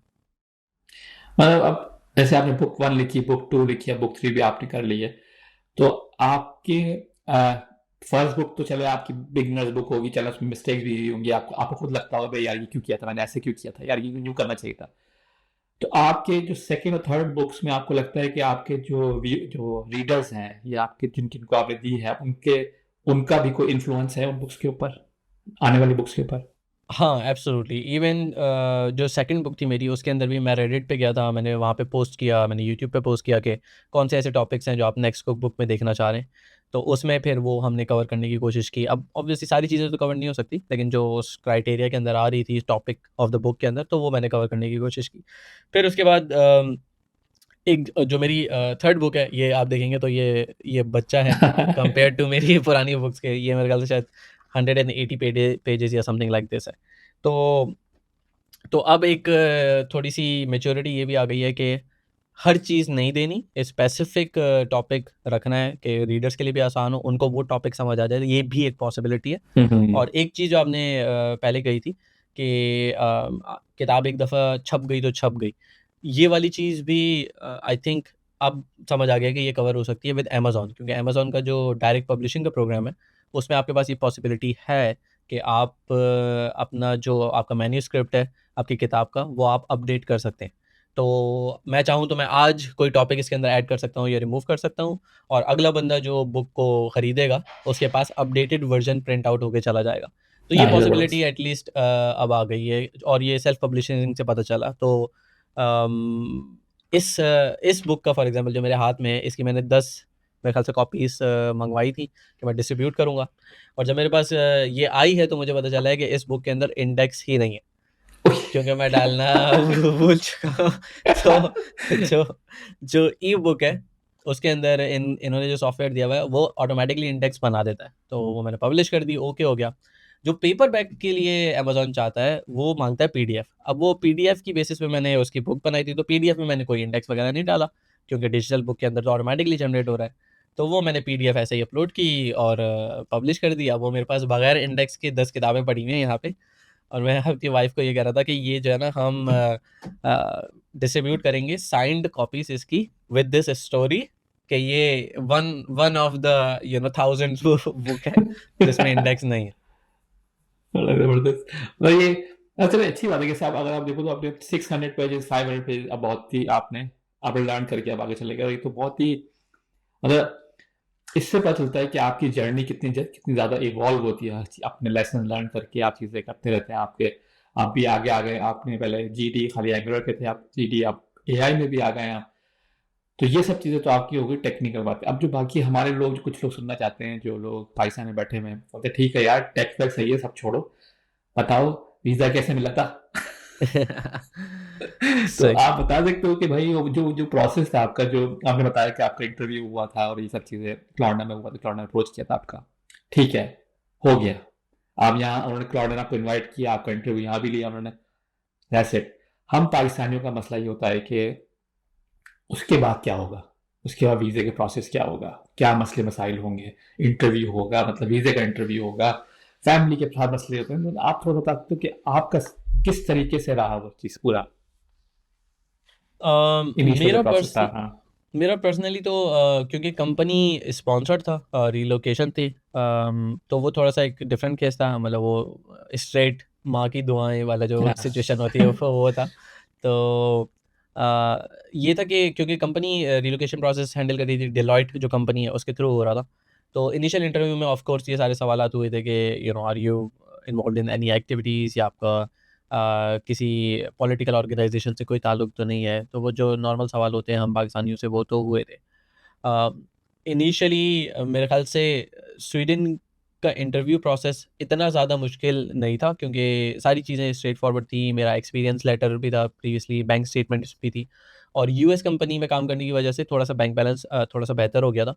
तो उस वक़्त यानी कि इतने पैसे आने शुरू हो गए थे कि एक छोटी-सी गाड़ी ले ली, अब्बू के साथ हज पे चले गए। तो हम्म। थोड़ा-सा बैंक बैलेंस जो है बन गया था। तो उसमें मुझे इतना ज़्यादा प्रॉब्लम नहीं हुआ, लेकिन आई थिंक एक चीज़ जो बहुत मेजर थी उस एरिया में या उस टाइम पीरियड के अंदर, वो ये था कि मैं तकरीबन 3-4 साल से यूएस वीज़ा के लिए अप्लाई कर रहा था, and I was getting rejected every single time.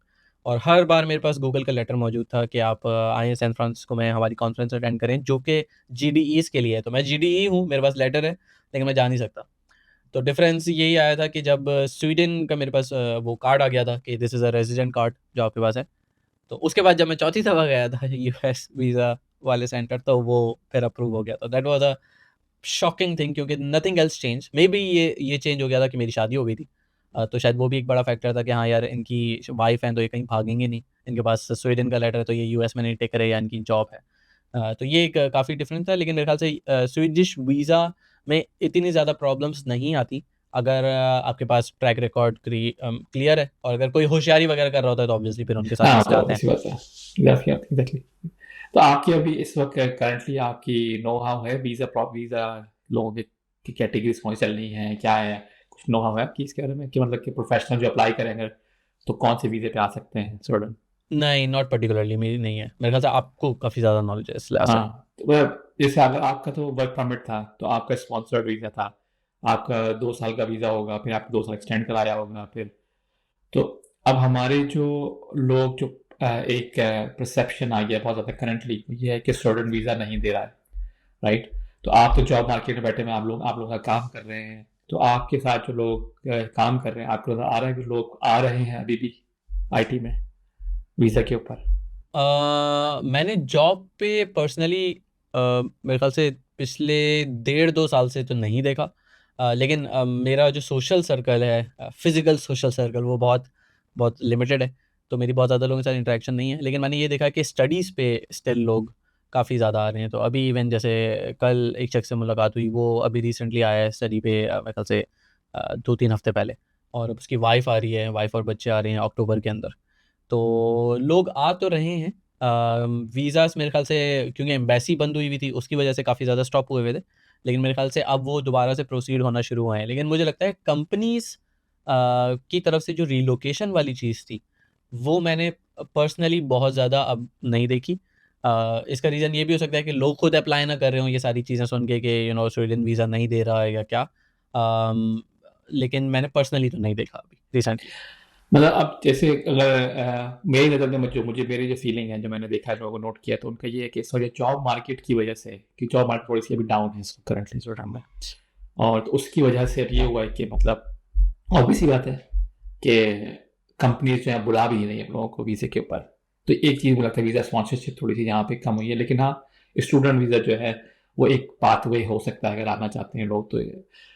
तो आप की नज़र में इस वक़्त जो है कि स्टूडेंट की जॉब मार्केट जो है क्योंकि बहुत ही ज़्यादा ख़राब है कह सकते हैं। मैं कम ख़राब से मतलब ये नहीं कि बहुत वैसे ही ख़राब है लेकिन मतलब कंपेयर कर रहा हूँ मैं पिछले कुछ सालों से। तो हाँ, बैड सिचुएशन है। तो आपको क्या लगता है कि कौन-सी ऐसी फ़ील्ड है इस वक़्त करंटली जो अ, अच्छी हैं जिसमें अभी लड़के-लड़कियाँ आ सकते हैं पाकिस्तान से या जो अपने आप को ट्रेन करना चाहिए फ्यूचर के लिए फॉर एग्ज़ाम्पल ऐसी कौन-सी जो स्टूडेंट में इस वक़्त काफ़ी अ, अच्छी हैं इस वक़्त फॉर एग्ज़ाम्पल? मेरे ख़्याल से एनर्जी सेक्टर के अंदर बहुत ज़्यादा काम हो रहा है। एनर्जी है, टेलीकॉम है, जैसे एरिक्सन ऑफ कोर्स कितनी ज़्यादा अपॉर्च्युनिटीज़ उसके अंदर हैं। एम्बेडेड प्रोग्रामिंग के अंदर भी ज़्यादा है, एरिक्सन में भी, वोल्वो में भी। और इसके अलावा भी जो प्रोफ़ेशंस हैं, जैसे फॉर एग्ज़ाम्पल डॉक्टर्स हैं, इनकी ज़रूरत है। यहाँ पे इसी तरीके से मेडिकल असिस्टेंट्स उनकी ज़रूरत है। अम, तो इस तरह की स्वीडन जो है वो इस तरह की लिस्ट मेरे ख़्याल से निकालता है, शायद आपको भी पता होगा कि किन-किन लोगों की ज़रूरत यूजुअली होती है। और मुझे लगता है कि ये आईटी के अंदर प्रॉब्लम सिर्फ़ ये है कि क्योंकि ले-ऑफ्स वग़ैरह हुए थे, तो काफ़ी सारे लोग मार्केट के अंदर अवेलेबल थे। तो पहले जॉब अपॉर्च्युनिटीज़ ही ज़्यादा थी, तो कंपनीज़ रीच आउट करती थी। जैसे क्लारना बहुत क्विकली ग्रो हो रही थी, इसी तरह और कंपनीज़ भी ग्रो हो रही थी, तो कंपनीज़ रीच आउट करती थी। अब मुझे ऐसा लगता है कि कंपनीज़ इतना ज़्यादा रीच आउट नहीं कर रही, लेकिन ये पॉसिबल है कि लोग या डेवलपर्स या फिर इवन फ्रेशीज़ जो हैं, वो कंपनीज़ को रीच आउट करना खुद से स्टार्ट करें विद देयर पोर्टफोलियो। और ऑब्वियसली अगर वो ये साबित कर सकते हैं कि वो जॉब पोज़ीशन के लिए अच्छे हैं या वो वैलिड हैं, तो कंपनीज़ रिलोकेट स्टिल मुझे ऐसा लगता है कि करवा सकती हैं। लेकिन ये है कि आपको रीच आउट करना पड़ेगा, आपको अपना स्ट्रॉन्ग पोर्टफोलियो दिखाना पड़ेगा, तो फिर वो रीच आउट करेंगी। लेकिन उसके अलावा जो स्वीडन निकालता है लिस्ट, आई थिंक वो देख के लाज़मी उस तौर पे हम कर सकते हैं। इवन सिविल इंजीनियरिंग हो गई, इस तरह की फ़ील्ड्स जो हैं, जो आईटी के अलावा भी हैं, आई थिंक वो यहाँ पे स्टिल एप्लीकेबल हैं। अब जो एक टेकी जो है, जो टेक में आ रहा है, जो सडन आ गया है या आने वाला है, जो भी है, मतलब जॉब में आ रहा है, कुछ भी है। तो उसको आने से पहले फॉर एग्जाम्पल अगर मैं सोचूं पाकिस्तान में, अगर पाकिस्तान किसी को रिकमेंड करते हैं कि भाई तुम पाकिस्तान में जॉब स्टार्ट करने जा रहे हो तो तुम्हें मेहनत बहुत करनी पड़ेगी, भूल जाओगे तुम 5 बजे घर आओगे, तुम्हें रुकना है वहाँ पे 12 बजे तक, तुम्हें ये करना है, अपने बॉस की सुननी है, इसकी भी सुननी है, ये हम रिकमेंड नॉर्मली करते हैं एक नए कमर को क्योंकि अगर आगे जाना है उसको स्टूडेंट में आप क्या करोगे, क्या होगे किसी को नए कमर जो कोई आ रहा है, न्यू कमर जो आ रहा है कि भाई कि उसको क्या करना चाहिए, उसको क्या पता होना चाहिए पहले से? मेरे ख़्याल से उसको ये सारी चीज़ें तो नहीं करनी। तो यहाँ पे तो उल्टा ये होगा कि अगर आप बहुत ज़्यादा काम कर रहे हैं, तो लोग बोलेंगे क्या हो गया यार, ये आप जो है ना वो हमें उल्टा बुरा दिखा रहे हो कि हम काम नहीं कर रहे, इतना ज़्यादा काम क्यों कर रहे हो? तो मेरे ख़्याल से एक चीज़ तो यही आता है कि आपको आपको जो कल्चर है उसके साथ मिंगल होना पड़ेगा, आपको देखना पड़ेगा कि यहाँ पे फ़ोकस किस चीज़ पे ज़्यादा है। यहाँ क्विकली कोड शिप करने पे फ़ोकस नहीं है, रिसर्च पे, ब्रेनस्टॉर्मिंग पे, टीम बिल्डिंग पे। ये टीम बिल्डिंग भी एक ऐसी चीज़ है जो मैंने सोचा यार ये भी कुछ होता है कि आप जा रहे हैं, एक्टिविटीज़ कर रहे हैं, ये स्टिकी नोट्स के साथ कुछ या गेम्स खेल रहे हैं। तो वो चीज़ इतनी ज़्यादा मुझे कल्चरली नहीं नज़र आई थी कंपनीज़ के अंदर। अब स्टिल बहुत ज़्यादा हो गई, जैसे टेम्पल्स हो गया, फोलियो हो गया, ये बड़ी कंपनीज़ के अंदर इस तरह की एक्टिविटीज़ होती हैं। तो आई थिंक उनको इस चीज़ को देखना पड़ेगा कि पेस कंपनी का क्या है, यहाँ पे किन चीज़ को वैल्यू दी जा रही है। जैसे छोटी-छोटी चीज़ें हैं जो शायद पाकिस्तान के अंदर हम बिल्कुल ही इग्नोर कर देते हैं और फिर उसके बाद अ, यानी कि किसी को भी उस चीज़ का बुरा भी नहीं लग रहा होता। जैसे कोई लेट आ रहा है, अब यहाँ पे कोई लेट आ रहा हो तो यानी कि सबको पता चल जाता है कि ये शख्स लेट आया है और ऑब्वियसली उसको थोड़ा-सा कंडेम भी किया जाता है कि यार आप try to be on time. तो इसी तरीके से जो है वो किस तरीके से आप कम्युनिकेट कर रहे हैं दूसरे के बारे में। पाकिस्तान में ये है कि आप थोड़ा-सा लूज़ होते हैं, आप किसी कोई काम नहीं कर रहा तो आप डायरेक्टली उसको बोल सकते हैं। यहाँ पे वो चीज़ आप नहीं कर सकते, आपको एक प्रॉपर चैनल के थ्रू जाना पड़ेगा या एक प्रोफेशनल प्रॉपर चाहिए। तरीके से करना पड़ेगा।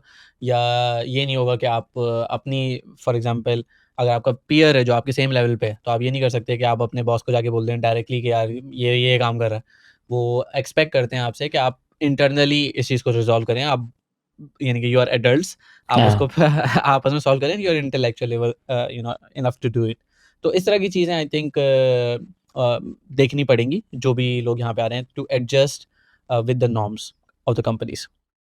अब जैसे हमने बात की थी शुरू में, स्टार्ट में बात कर रहे थे कि स्टूडेंट आए तो आपको लाइक कल्चर शॉक होता है, बहुत सारी चीज़ देखने को मिलती हैं। तो आपने अपने आप को चीज़ें जो अवॉइड करना शुरू कर दिया, आपने कहा ये चीज़ मैं नहीं कर सकता, यूँ नहीं कर सकते, हम ये नहीं कर सकते। लेकिन बहुत सी 4-4 चीज़ें ऐसी होती हैं जो आपको खुद एडॉप्ट अपने आप को चेंज करना पड़ता है। तो आपको स्टूडेंट आने के बाद ऐसा क्या लगा कि यार मुझे अपने आप में ये चेंजिंग करनी पड़ी क्योंकि इस स्टूडेंट के अंदर रहना इसलिए, ऐसा कुछ किया आपने? Oh! That's a good one. मेरे ख़्याल से एक बहुत मेजर प्रॉब्लम जो मेरे साथ रहा है वो टाइम का रहा है कि अगर मैं पाकिस्तान की बात करूँ तो I used to be always late. कहीं पे मैं जा रहा हूँ, कहीं पहुँच रहा हूँ, तो अक्सर ऐसा होता है कि लगता है कि यार अभी तो बहुत टाइम पड़ा हुआ है, लेकिन वो फिर पहुँचते-पहुँचते बहुत लेट हो जाते हैं। तो वो चीज़ यहाँ पे बहुत चेंज हुई है कि टाइम की पाबंदी, मीटिंग बिल्कुल टाइम पे जॉइन करना, उसमें कोई वो नहीं है। इसी तरीके से थिंकिंग प्रोसेस बिफोर शिपिंग कि आप you take a step back, एक ये चीज़ चेंज हुई है। एक और चीज़ ये चेंज हुई है कि पाकिस्तान के अंदर यानी कि टेक्निकली जब मैं किसी सॉल्यूशन को देख रहा होता था, तो मैं उसके सारे पॉसिबल एज केसेस, सारे फ्यूचर प्रॉब्लम्स उस वक़्त ही डिसाइड कर रहा था जब मैं ये काम कर रहा था। तो यहाँ आके एक चीज़ ये चेंज हुई कि इसको जो है ना वो फार फेच इंजीनियरिंग कहते हैं या ओवर इंजीनियरिंग कहते हैं कि आप उन चीज़ों को सॉल्व कर रहे हो जो कि मेबी कभी होंगी भी नहीं। हाँ, एग्ज़ैक्टली तो इमेजिनेशन आपकी। हाँ, तो इतना ज़्यादा ना सोचना, ये मुझे याद है कि क्लारना के अंदर शुरू में डिस्कशन हुई थी और मैं बहुत शॉक हो गया था कि यार ये तो बिल्कुल उस चीज़ के मुखालिफ जा रहे हैं जो यानी कि मेरी वैल्यू है, मेरी ट्रेनिंग हुई है जिस चीज़ में कि आपको ये सारी चीज़ें सोचनी है, और ये कह रहे हैं कि भाई हम इतना ज़्यादा नहीं सोच रहे, we are going to implement जो हमारे सामने है, और जब कोई प्रॉब्लम आएगी तो फिर हम उसको देखेंगे कि किस तरीके से सॉल्व करना है। तो ये एक मेरे ख्याल से मेजर डिफरेंस था। अब अब हम इतनी आगे आ गए तो हम एक चीज़ पूछूँगा जैसे कि आपने स्वीडिश सीखी या नहीं सीखी और वो स्वीडिश जो है आपको क्या लगता है कि करंटली या फ्यूचर जाने के लिए भी स्वीडन में स्वीडिश लैंग्वेज कितनी इम्पोर्टेंट है? यार शुरू के काफ़ी साल तो मैंने अवॉइड ही की थी। मतलब पहले साल के अंदर मैंने जो डुओलिंगो एप्लीकेशन है, उसके थ्रू मैंने और मेरी वाइफ़ ने एग्ज़ैक्टली 365 डेज़ तक जो है ना वो फ़ॉलो किया है। स्ट्रीक पूरी पूरी अपनी चलाई है। उसके बाद फिर 366 डे पे छोड़ दिया कि अब हम नहीं कर रहे। तो फिर ख़ैर उसके बाद फिर एसएफई जॉइन किया, तो थोड़ी बहुत स्वीडिश सीखी। लेकिन अब जो एनालिसिस मेरा है वो यही है कि लैंग्वेज इटसेल्फ बहुत ज़्यादा ज़रूरी है। एक तो ये कि कंफर्टेबल होने के लिए लोगों के साथ, लोगों की कम्युनिकेशन में पार्ट लेने के लिए, क्योंकि लैंग्वेज बैरियर यहाँ हर स्वीड इंग्लिश बोल लेता है। हुँ। तो वो प्रॉब्लम नहीं है कि आप कम्युनिकेट कर पाएँगे, नहीं कर पाएँगे, लेकिन वो जो एक कम्फर्ट लेवल होता है, वो नहीं आ पाता अगर आप उनकी ज़बान नहीं बोल रहे। और ये बहुत नॉर्मल है बड़ी एंटरप्राइज़ कंपनी में, जहाँ थोड़े से ज़्यादा आई थिंक बड़े इन टर्म्स ऑफ एज लोग हैं, तो they quickly switch to Swedish, या वो ज़्यादातर प्रेफ़र करते हैं उसमें बात करना, तो वो आप नहीं कर सकते। इसी तरह अगर आपको लॉन्ग टर्म यहाँ पे रहना है और आपको सोसाइटी के साथ मिंगल होना है, आपके ऑब्वियसली बच्चे होंगे, बच्चों के दोस्तों के अम्मा-अब्बा होंगे। अब आप उनसे बात भी नहीं कर सकते अगर आपको स्वीडिश नहीं आती, क्योंकि वो अपने बच्चों से ऑब्वियसली स्वीडिश में बात कर रहे हैं। आप जो है वो, अगर आपका बच्चा स्वीडिश स्कूल जा रहा है तो आपको उसकी बहुत सारी हो सकता है बातें समझ ना आएँ, या इस तरह की सिचुएशन मैंने अक्सर पेरेंट्स से सुनी है कि वो जा रहे हैं और उनका टीचर जो है वो कुछ कहना चाह रहा है, लेकिन टीचर्स आमतौर पे स्वीडिश में ही डिस्कशन कर रहे हाँ। होते हैं। अब वो स्वीडिश में डिस्कस कर रहे हैं, बच्चा ट्रांसलेट करके अम्मा-अब्बा को बता रहा है, फिर अम्मा-अब्बा इंग्लिश में बोल रहे हैं, वो ट्रांसलेट करके स्वीडिश में बता रहे हैं। तो वो एक थोड़ी-सी वियर्ड चीज़ हो जाती है। तो मुझे ऐसा लगता है कि प्रोफ़ेशनली अगर आपको ग्रो करना है यहाँ पे और आपको सोसाइटी के साथ मिंगल करना है, तो वो बहुत ज़रूरी है। और आप अपना पर्सपेक्टिव इस पे बता सकते हो, लेकिन जो अभी हम न्यूज़ में सुन रहे हैं या जो गवर्नमेंट जिस डायरेक्शन में जा रही है, एक बहुत बड़ा फ़ियर यहाँ पे ये है कि इस तरह की कम्युनिटीज़ बन रही हैं जहाँ पे सोसाइटी मिक्सिंग बहुत कम हो रही है और सॉर्ट ऑफ साइलोज़ बन रहे हैं। इंटीग्रेशन कम हो गई है बहुत ज़्यादा। हाँ, राइट। और ये मैं और मेरी वाइफ़ डिस्कस कर रहे थे कि एज़ एन इमिग्रेंट हमें ये बुरा लग रहा है कि यार ये क्यों हम इमिग्रेंट के बारे में ये बोल रहे हैं कि ये लोग आके ये कर रहे हैं। लेकिन अगर इसी चीज़ को आप अदर पर्सपेक्टिव से देखेंगे, आपको कैसा लगेगा अगर कराची के अंदर जो है लेट्स से स्पेनिश लोग आ जाएँ और वो नॉर्थ नाज़िमाबाद पूरा ले लें और वो वहाँ पे स्पेनिश ही बोल रहे हैं, वही पूरा कल्चर चल रहा है, आप परेशान हो जाएँगे कि यार ये क्या हो रहा है मेरे शहर के अंदर। तो मेरे ख़्याल से लैंग्वेज बहुत ज़्यादा ज़रूरी है, और जितना जल्दी सीखना शुरू किया जाए उतना ज़्यादा अच्छा है। और यहाँ पे वो एसएफई वगैरह प्रोग्राम्स हैं भी जो इस हाँ, चीज़ ये को तो है। सपोर्ट करते हैं। बिल्कुल सही है, सही है, ये तो है कि मतलब सपोर्ट तो बहुत है, आपको सीखने वाला होना चाहिए, ये तो है यहाँ पे, ये तो है। यस। मतलब अगर अब आप में भी मैं भी इस बारे में बहुत खराब हूँ, आप भी मेरे मेरे लेवल मेरी तरह ही हैं कि मतलब आपके कोई फ्रेंड्स नहीं है यहाँ पे। कोई जाए लेकिन कोलीग्स वगैरह तो बहुत हैं, लेकिन वही बात होती है। तो आप क्या रिकमेंड करते हो कि किस तरीके से एक बंदा जो न्यू कमर आ रहा है स्टूडेंट के अंदर, वो किस तरीके से अपना प्रोफेशनली सोशल जो नेटवर्क होता है उसको किस तरीके से ग्रो कर सकता है? क्या आप कहेंगे इसको? यार यहाँ पे एटलीस्ट स्टॉकहोम के अंदर इस तरह के ग्रुप्स हैं, पाकिस्तानी ग्रुप्स हैं जिसको ज्वाइन किया जा सकता है। आपको फेसबुक ग्रुप्स मिल जाएंगे, इस तरीके के व्हाट्सएप ग्रुप्स मिल जाएंगे। मेरे ख्याल से उनसे ताल्लुक़ बनाना बहुत ज़्यादा ज़रूरी है, और थोड़ी सी एफ़र्ट खुद से करनी पड़ेगी। मैं लकी था कि मैं जब यहाँ पे आया हूँ तो 2 साल तक तो यानी कि मैं और मेरी वाइफ़ हम दोनों एक-दूसरे की शक्ल देखते रहे हैं। किसी और की ना ज़रूरत पड़ी, ना हमने अप्रोच करना शुरू किया किसी को। फिर उसके बाद जब हमारा बच्चा हुआ तो फिर उसके बाद फिर लगा कि हाँ, नहीं यार, लोगों से मिलना चाहिए ताकि इसको भी पता चले कि हाँ, माँ-बाप के अलावा भी कोई है। और मेरा एक जूनियर था यूनिवर्सिटी का, कराची में ही। तो वो यहाँ पे जब आया है, तो उसने मुझे इंट्रोड्यूस करवाया एक पाकिस्तानी ग्रुप से जिसमें 25-20 लोग हैं। तो ही इज़ वेरी सोशल, तो मैं बहुत लकी था कि वो बंदा आया और उसने जो मुझे इन कराया ग्रुप में। फिर ये है कि फ्राइडे को हम लोग जो है वो आमतौर पे फुटबॉल खेलते हैं, जैसे कल भी मैं फुटबॉल खेलने गया हुआ था, फिर चाय पे बैठ जाते हैं। वो चीज़ मेरे ख़्याल से बहुत ज़्यादा ज़रूरी है। एक तो नॉलेज के लिए कि बाकी लोग जो है वो किन प्रोसेसेस में फँसे हुए हैं, या वो किन चीज़ों के लिए कोशिश कर रहे हैं, या उनके प्रोफ़ेशनल क्या चैलेंजेस हैं। क्योंकि आपको नज़र आएगा कि जिस चीज़ में आप फँस रहे हैं, एक नया कल्चर, नई कंपनी, यू नो नया कंट्री, खाने-पीने के मसाइल, हलाल गोश्त कहाँ मिलता है, मसाजिद कहाँ पे हैं, किस मस्जिद में जाते हो, ये वो सारी चीज़ें जो पाकिस्तान में इतना ज़्यादा शायद प्रॉब्लमैटिक नहीं है, वैसे हाँ, बिल्कुल भी सोचते भी नहीं है। नहीं हैं। एग्ज़ैक्टली। और यहाँ पे आपको हर चीज़ देखनी पड़ती है। फिर डिस्काउंट्स कहाँ पे आ रहे हैं, पैसे किस तरीके से सेव किए जाएँ, क्योंकि हर बंदा पाकिस्तान भेज रहा है पैसे किसी न किसी वे में। तो उस लिहाज से मेरे ख़्याल से बहुत ज़रूरी है कि आप वो ग्रुप्स जॉइन करना शुरू करें, कम्युनिटीज़ जॉइन करना शुरू करें, ढूँढें लोगों को, थोड़ी-सी एफ़र्ट उसमें करनी पड़ेगी। लेकिन उससे दूसरा एक मेरे ख़्याल से बहुत बड़ा फ़ायदा ये हो जाता है कि ज़हन बिल्कुल रिफ़्रेश हो जाता है। आप जब बिल्कुल अपने नॉर्मल रूटीन से हट के कोई काम कर रहे हैं, दोस्तों से मिलने जा रहे हैं। जैसे मेरे लिए एटलीस्ट वन्स अ वीक जब ये होता है तो आई एम कंप्लीटली फ्रेश्ड विद जो भी मेरे पूरे हफ्ते का काम रहा है, उससे बिल्कुल रिलैक्स होके फिर मेरा वीकेंड स्टार्ट हो रहा होता है। तो ये दोनों चीज़ों के लिए मेरे ख्याल से बहुत ज़रूरी है, और वो एक सपोर्ट सिस्टम भी आपको मिल जाता है कि अगर आप मूव इन कर रहे हो किसी और अपार्टमेंट में, तो आपको दोस्त वगैरह मिल गए, आप कार उनसे रेंट का कह सकते हैं, या मूव इन की सपोर्ट कह सकते हैं, या घर ढूँढने में आपको मदद मिल जाती है। तो इस तरह की चीज़ों में मेरे ख्याल से बहुत ज़्यादा हेल्प हो जाती है। हाँ, ये तो बहुत ही बहुत, बहुत, बहुत भी ज़्यादा इम्पोर्टेंट है कि आपके कोई ना कोई दोस्त यार होने चाहिए, आपका कोई मतलब एक सोशल सर्कल होना चाहिए जहाँ पे आपको हेल्प मिल सके, बिल्कुल सही है। अब थोड़ा-सा आखिर की तरफ आते हैं, तो आखिर में थोड़ा-सा ये बताइए कि आपने का जो अभी तक का जर्नी रहा है, क्योंकि हमारी सबकी वो सबके अंदर ये होता है कि यार मैंने इस लेवल तक पहुँच गया हूँ, लेकिन अगर मुझे ये चीज़ें मैंने गलत की हैं, तो मैं चाहता हूँ कि जो आने वाली जनरेशन है वो ये काम ना करे। ये बड़ा मुश्किल सवाल है, यानी कि अगर हम वही बात है, मुझे वो हदीस याद आती है हज़रत मोहम्मद सल्लल्लाहु अलैहि वसल्लम के पास, जब वो खातून आई थी और कहा था कि मेरे बच्चे से कहें कि यार गुड़ ना खाए, तो वो कहते हैं कल आइए। 2-3 दफ़ा ये होता है, और फिर वो जब कहते हैं तो फिर पूछा था क्यों? तो हज़रत मोहम्मद सल्लल्लाहु अलैहि वसल्लम कहते हैं क्योंकि मैं गुड़ बहुत खाता हूँ, इसलिए मैं किसी को नहीं कह सकता। तो ये मेरे लिए थोड़ा मुश्किल हो जाता है, लेकिन एक चीज़ जो अगर मैं अवॉइड करता, अगर मैं दोबारा से स्टार्ट कर रहा होता अपना करियर, तो अ, वो होता अपनी हेल्थ की ख़्याल रखना बहुत ज़्यादा। क्योंकि वो है तो बाकी सारी चीज़ें भी हैं। तो मेरे साथ अभी यानी कि कुछ ये प्रॉब्लम्स हैं कि जैसे मेरी आइज़ जो है वो बहुत ज़्यादा ड्राई हो जाती हैं। मैंने इतना कंप्यूटर यूसेज किया है कि मैं अगर बाहर निकलता हूँ और हवा हल्की-सी लगती है, तो यानी आँखों से पानी बहना शुरू हो जाते हैं। अगर मैं ये कंप्यूटर ग्लासेस ना लगाऊँ तो मेरी आइज़ वो जो ब्लड शॉट हो जाता है, रेड हो जाती हैं, वो हो जाती हैं। बहुत यानी कि 1 दिन के अंदर भी ये पॉसिबल है कि ये हो जाएगा। इसी तरीके से कुछ बैक पेन भी हो गई है, उल्टे-सीधे तो हम बैठे रहते हैं। या उसकी वजह से वो बैक पेन भी हो गई है।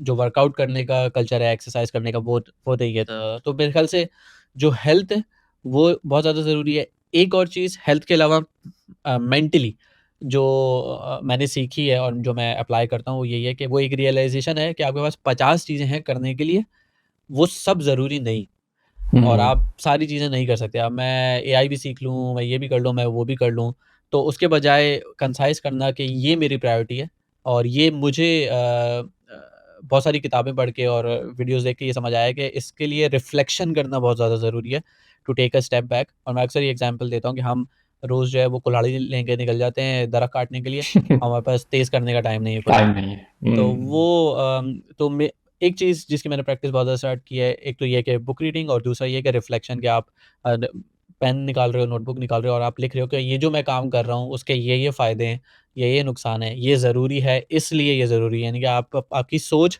जो स्कैटर्ड होती है, यहाँ-वहाँ जाती रहती है।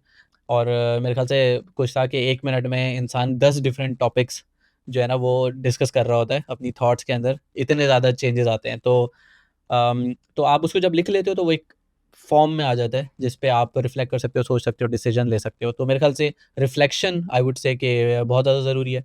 और ये रियलाइज़ करना कि सारी चीज़ें इम्पोर्टेंट नहीं है। उसमें किसी चीज़ की ज़्यादा अहमियत है, किसी चीज़ की कम है, और उसको लिखना और उसको प्लान करना शायद समथिंग इज़ इम्पोर्टेंट। ज़बरदस्त, ज़बरदस्त। हाँ, मतलब सेहत और मेंटल हेल्थ और आपकी फिज़िकल हेल्थ जो है ना, वो तो आपकी प्राइम होनी चाहिए। पाकिस्तान में इसे तो इतना सोचा भी नहीं जाता खैर कि मेंटल हेल्थ होती क्या चीज़ है, वो क्या चीज़ है भाई? तो मैं समझ सकता हूँ। हाँ, मतलब बेहतरीन, बेहतरीन चीज़। आखिरी कुछ सवालात है मेरे पास, वो ये है, पहला तो एक सवाल पूछ लेता हूँ आपसे कि भाई व्हाट इज़ नेक्स्ट? मतलब अब क्या? चौथी बुक लिखोगे? क्या करोगे? मतलब क्या प्लान है? आगे क्या है? प्लान्स तो चेंज होते रहते हैं, लेकिन मेरे ख़्याल से एक काम अभी जो चल रहा है वो है कि मेरा एक कोर्स है वेब डेवलपमेंट बेसिक्स का, जो कि बिल्कुल शुरू से सिखाता है कि हाँ, ये एडिटर है, ये एचटीएमएल है, सीएसएस है, जावास्क्रिप्ट है, जिसको तकरीबन मेरे ख़्याल से मेरी वेबसाइट पे 1700 से ज़्यादा लोग हैं जो एनरोल हुए हुए हैं। और वैसे यूट्यूब पे तो मतलब वो है यूट्यूब का ही, लेकिन मेरी वेबसाइट पे वो चल रहा होता है। तो अच्छे खासे लोगों ने उससे फ़ायदा उठाया, तो उसको मैं कन्वर्ट करवा रहा हूँ एक बुक में।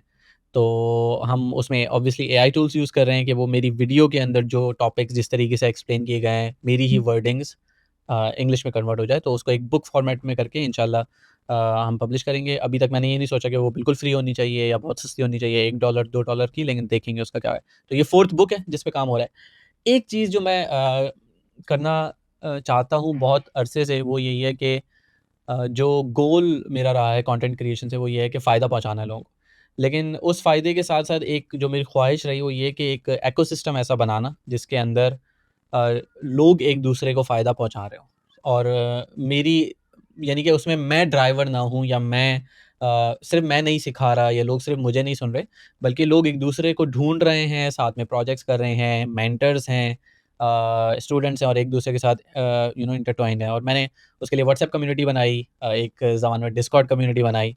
बट रियलिटी इज़ कि ना मुझे व्हाट्सएप में इतना कंट्रीब्यूट करने का मौका मिल रहा है, ना मुझे डिस्कॉर्ड में मिल रहा है। तो अभी I am trying to find, बल्कि आई फाउंड अ पर्सन जिनके साथ मैं अपनी सोशल मीडिया पोस्ट वगैरह कर रहा होता हूँ, या जो मेरी एक खातून है, माहम ताहिर, तो वो मेरी हेल्प कर रही हैं उस वीडियो कोर्स को भी किताब में कन्वर्ट करने में।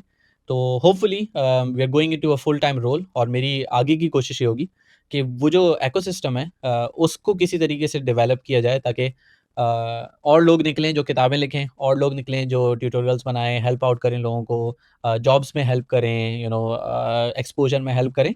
और उसके साथ-साथ थोड़ा-सा फ़ोकस मेबी स्विच होगा मॉनेटरी वैल्यू पे भी, कि इन सब को करने के लिए, जो इस इकोसिस्टम को चलाने के लिए जो फॉर एग्ज़ाम्पल पैसे चाहिए, वो किस तरीके से जनरेट होंगे। कोई ब्रांड कोलैबोरेशंस होंगी डिफरेंट ऑर्गनाइज़ेशंस के साथ, उसको रीच आउट कैसे करेंगे, उसको डिस्ट्रीब्यूट कैसे करेंगे। तो वो इकोसिस्टम मेरे ख़्याल से मेरा नेक्स्ट है कि मैं उसको किस तरीके से प्लान करूँ और उसको एग्ज़ीक्यूट करवाऊँ, और उसके लिए एक टीम किस तरीके से बन सकती है। तो दैट इज़ द प्लान। हाँ, ज़बरदस्त, ज़बरदस्त। काइंड ऑफ अगर मैं सोचूँ, आपने कहा माहम माहम और आपका MA innovation forum, something like that.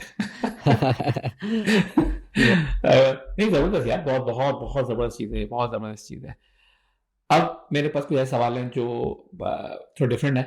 हाँ, अगर मैं आपसे पूछना चाहूँ, अगर आपकी कोई अच्छी मेमोरी हो, या अच्छी मेमोरी हो, या कोई ऐसी मेमोरी हो जो आपको याद है बचपन की, नॉट अभी, बचपन की अच्छी मेमोरी आपकी। बचपन की अच्छी मेमोरी, यार एक। कोई एक, हाँ, बस एक।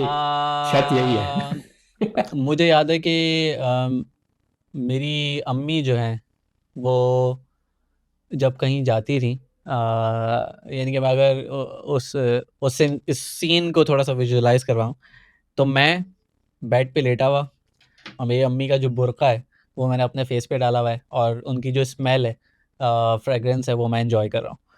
तो ये एक मेमोरी जो मेरे जहन में है कि मुझे बड़ा अच्छा लगता था कि मेरी अम्मी का दुपट्टा या उनका बुर्का वो मैं ओढ़ा हुआ हूँ या वो मेरे फेस पे हो, और मैं जो अम्मी के साथ रहने वाली जो स्मेल है वो एंजॉय कर रहा हूँ। मतलब इतनी इंटरेस्टिंग बात है ना कि मतलब आप जो चीज़ आपकी जो मेमोरीज होती हैं, आप वही काम अ, खुद भी कर रहे होते हैं अनकॉन्शियसली। अगर आप सोचो, अगर मैं एनालाइज करूं, तो आप वही काम कर रहे हो जो आपने महसूस किया था। आप करना चाह रहे हो कि आप अपनी तरीके से जो आपकी फ्रेगनेंस है या आपकी जो चीज़ है कि आपका एक्सपीरियंस है, आप लोगों में ट्रांसफर करने की कोशिश कर रहे हो कि वो लोग उस चीज़ को फील कर सके। यही काम जो आपने फील किया था, ऐसा है कि नहीं है? आप हाँ, बड़े इन होके इन अ यही। इन अ पर्सपेक्टिव यस, कि वो चीज़ याद रहे, वो बेनिफिट दे, वो प्लेज़र दे, सो टू से, किसी ना किसी तरीके से। यस, कितना एब्सोल्युटली। कितना कितनी इंपॉर्टेंट होती है हमारी बचपन की मेमोरीज। लोग सोचते भी नहीं इन चीज़ों का, लेकिन आप उसी तरह ग्रो होते हैं और वही फिर आप काम कर रहे होते हैं। एग्ज़ैक्टली। खत्म करने से पहले बस आप बता सकते हैं कि लोग आपको कहाँ फॉलो कर सकते हैं, कहाँ आपको देख सकते हैं, कहाँ से ढूंढ सकते हैं आपको, कौन सी जग चैनल है, सारे सारे लिंक्स वगैरह बता दें प्लीज, सारे बता दें। 1 घंटा है हमारे पास और। मेरे पास एक लिंक है bio.link के नाम से, तो bio.link/code-with-SN। अगर आप कोड विद एसन वैसे ही गूगल पे लिखेंगे तो आपको यूट्यूब चैनल मिल जाएगा, वहाँ से लिंक्डइन चैनल वगैरह मिल सकते हैं। मोहम्मद एहसन अयाज नाम है, तो वो आप लिंक्डइन पे ढूंढ सकते हो। लेकिन जो स्पेसिफिक एक लिंक मैंने बनाया हुआ था, bio.link/code-with-SN, कोई भी स्पेस नहीं है। आप उस पे जाओगे तो उसमें आपको सारे सोशल्स मिल जाएंगे, किताबों के लिंक, कोर्सेज़ के लिंक, यानी कि सारी चीज़ें आपको वहाँ पे मिल जाएँगी, हाउ यू कैन कनेक्ट। अगर किसी को कोई क्वेश्चन वगैरह हो तो मेरे ख़्याल से सबसे जो एक्टिव प्लेटफ़ॉर्म है जिसमें मैं रिस्पॉन्स कर रहा होता हूँ वो लिंक्डइन है। तो लिंक्डइन में बहुत ज़्यादा रिस्पॉन्सेज़ हो सकते हैं, फ़ेसबुक वगैरह पे भी होते हैं, लेकिन मेरे ख़्याल से LinkedIn is the primary platform. जबरदस्त जबरदस्त। Thank you very much Ehsan भाई, बहुत बहुत शुक्रिया आपका टाइम निकालने का और लोगों को इंस्पायर करने का, क्योंकि हम एज अ पाकिस्तानी, हम लोग के लिए पास बहुत कम लोग हैं जो हमें स्पेशली आईटी में इंस्पायर कर रहे होते हैं। क्योंकि हम जब भी देखते हैं तो हम फ़ौरन अपना फोकस जो है चेंज कर लेते हैं, या तो यूएस में रहने वाले पाकिस्तानी उनको देख रहे होते हैं, या इंडिया में जो लोग रह रहे हैं उनको देखते हैं, एशियन। लेकिन हमारे कंट्री से बहुत कम लोग जो है ना, जो लोगों को इंस्पायर कर रहे हैं। तो बहुत अच्छी बात है कि आपने, कि आप यूट्यूब चैनल भी रन कर रहे हो, आप मल्टीपल फोरम्स पे भी हो, आप मल्टीपल आपने बुक्स भी लिख ली हैं, तो बहुत ज़बरदस्त बात है, ताकि आप एक एम्बेसडर है हमारे लिए, पाकिस्तान के लिए, लोगों के लिए और आने वाली जनरेशन के लिए भी। बहुत बहुत शुक्रिया सर आपका। इंशाल्लाह दोबारा हम चाय पे मिलेंगे किसी दिन, आप तो करीब ही रहते हैं, तो बस। और पब्लिक के लिए बस ये है कि अगर आप लोगों को सवाल है, ऐसे मैंने बता दी सारी चीज़ें, और मैं सब चीज़ें लिंक वगैरह सब डिस्क्रिप्शन में डाल दूंगा, और उसमें भी कोई वीडियो डाल दूंगा सारे लिंक्स वगैरह। तो आप लोग जाके इनको फॉलो कर सकते हैं, इनको देख सकते हैं, उनसे क्वेश्चन कर सकते हैं, और कुछ मोटिवेशन ले सकते हैं इनसे कि आपका फ्यूचर कैसा होगा। आज के लिए इतना ही, अपना बहुत बहुत ख्याल रखिएगा। अल्लाह हाफिज़। अल्लाह हाफ़िज़, thank you for having me.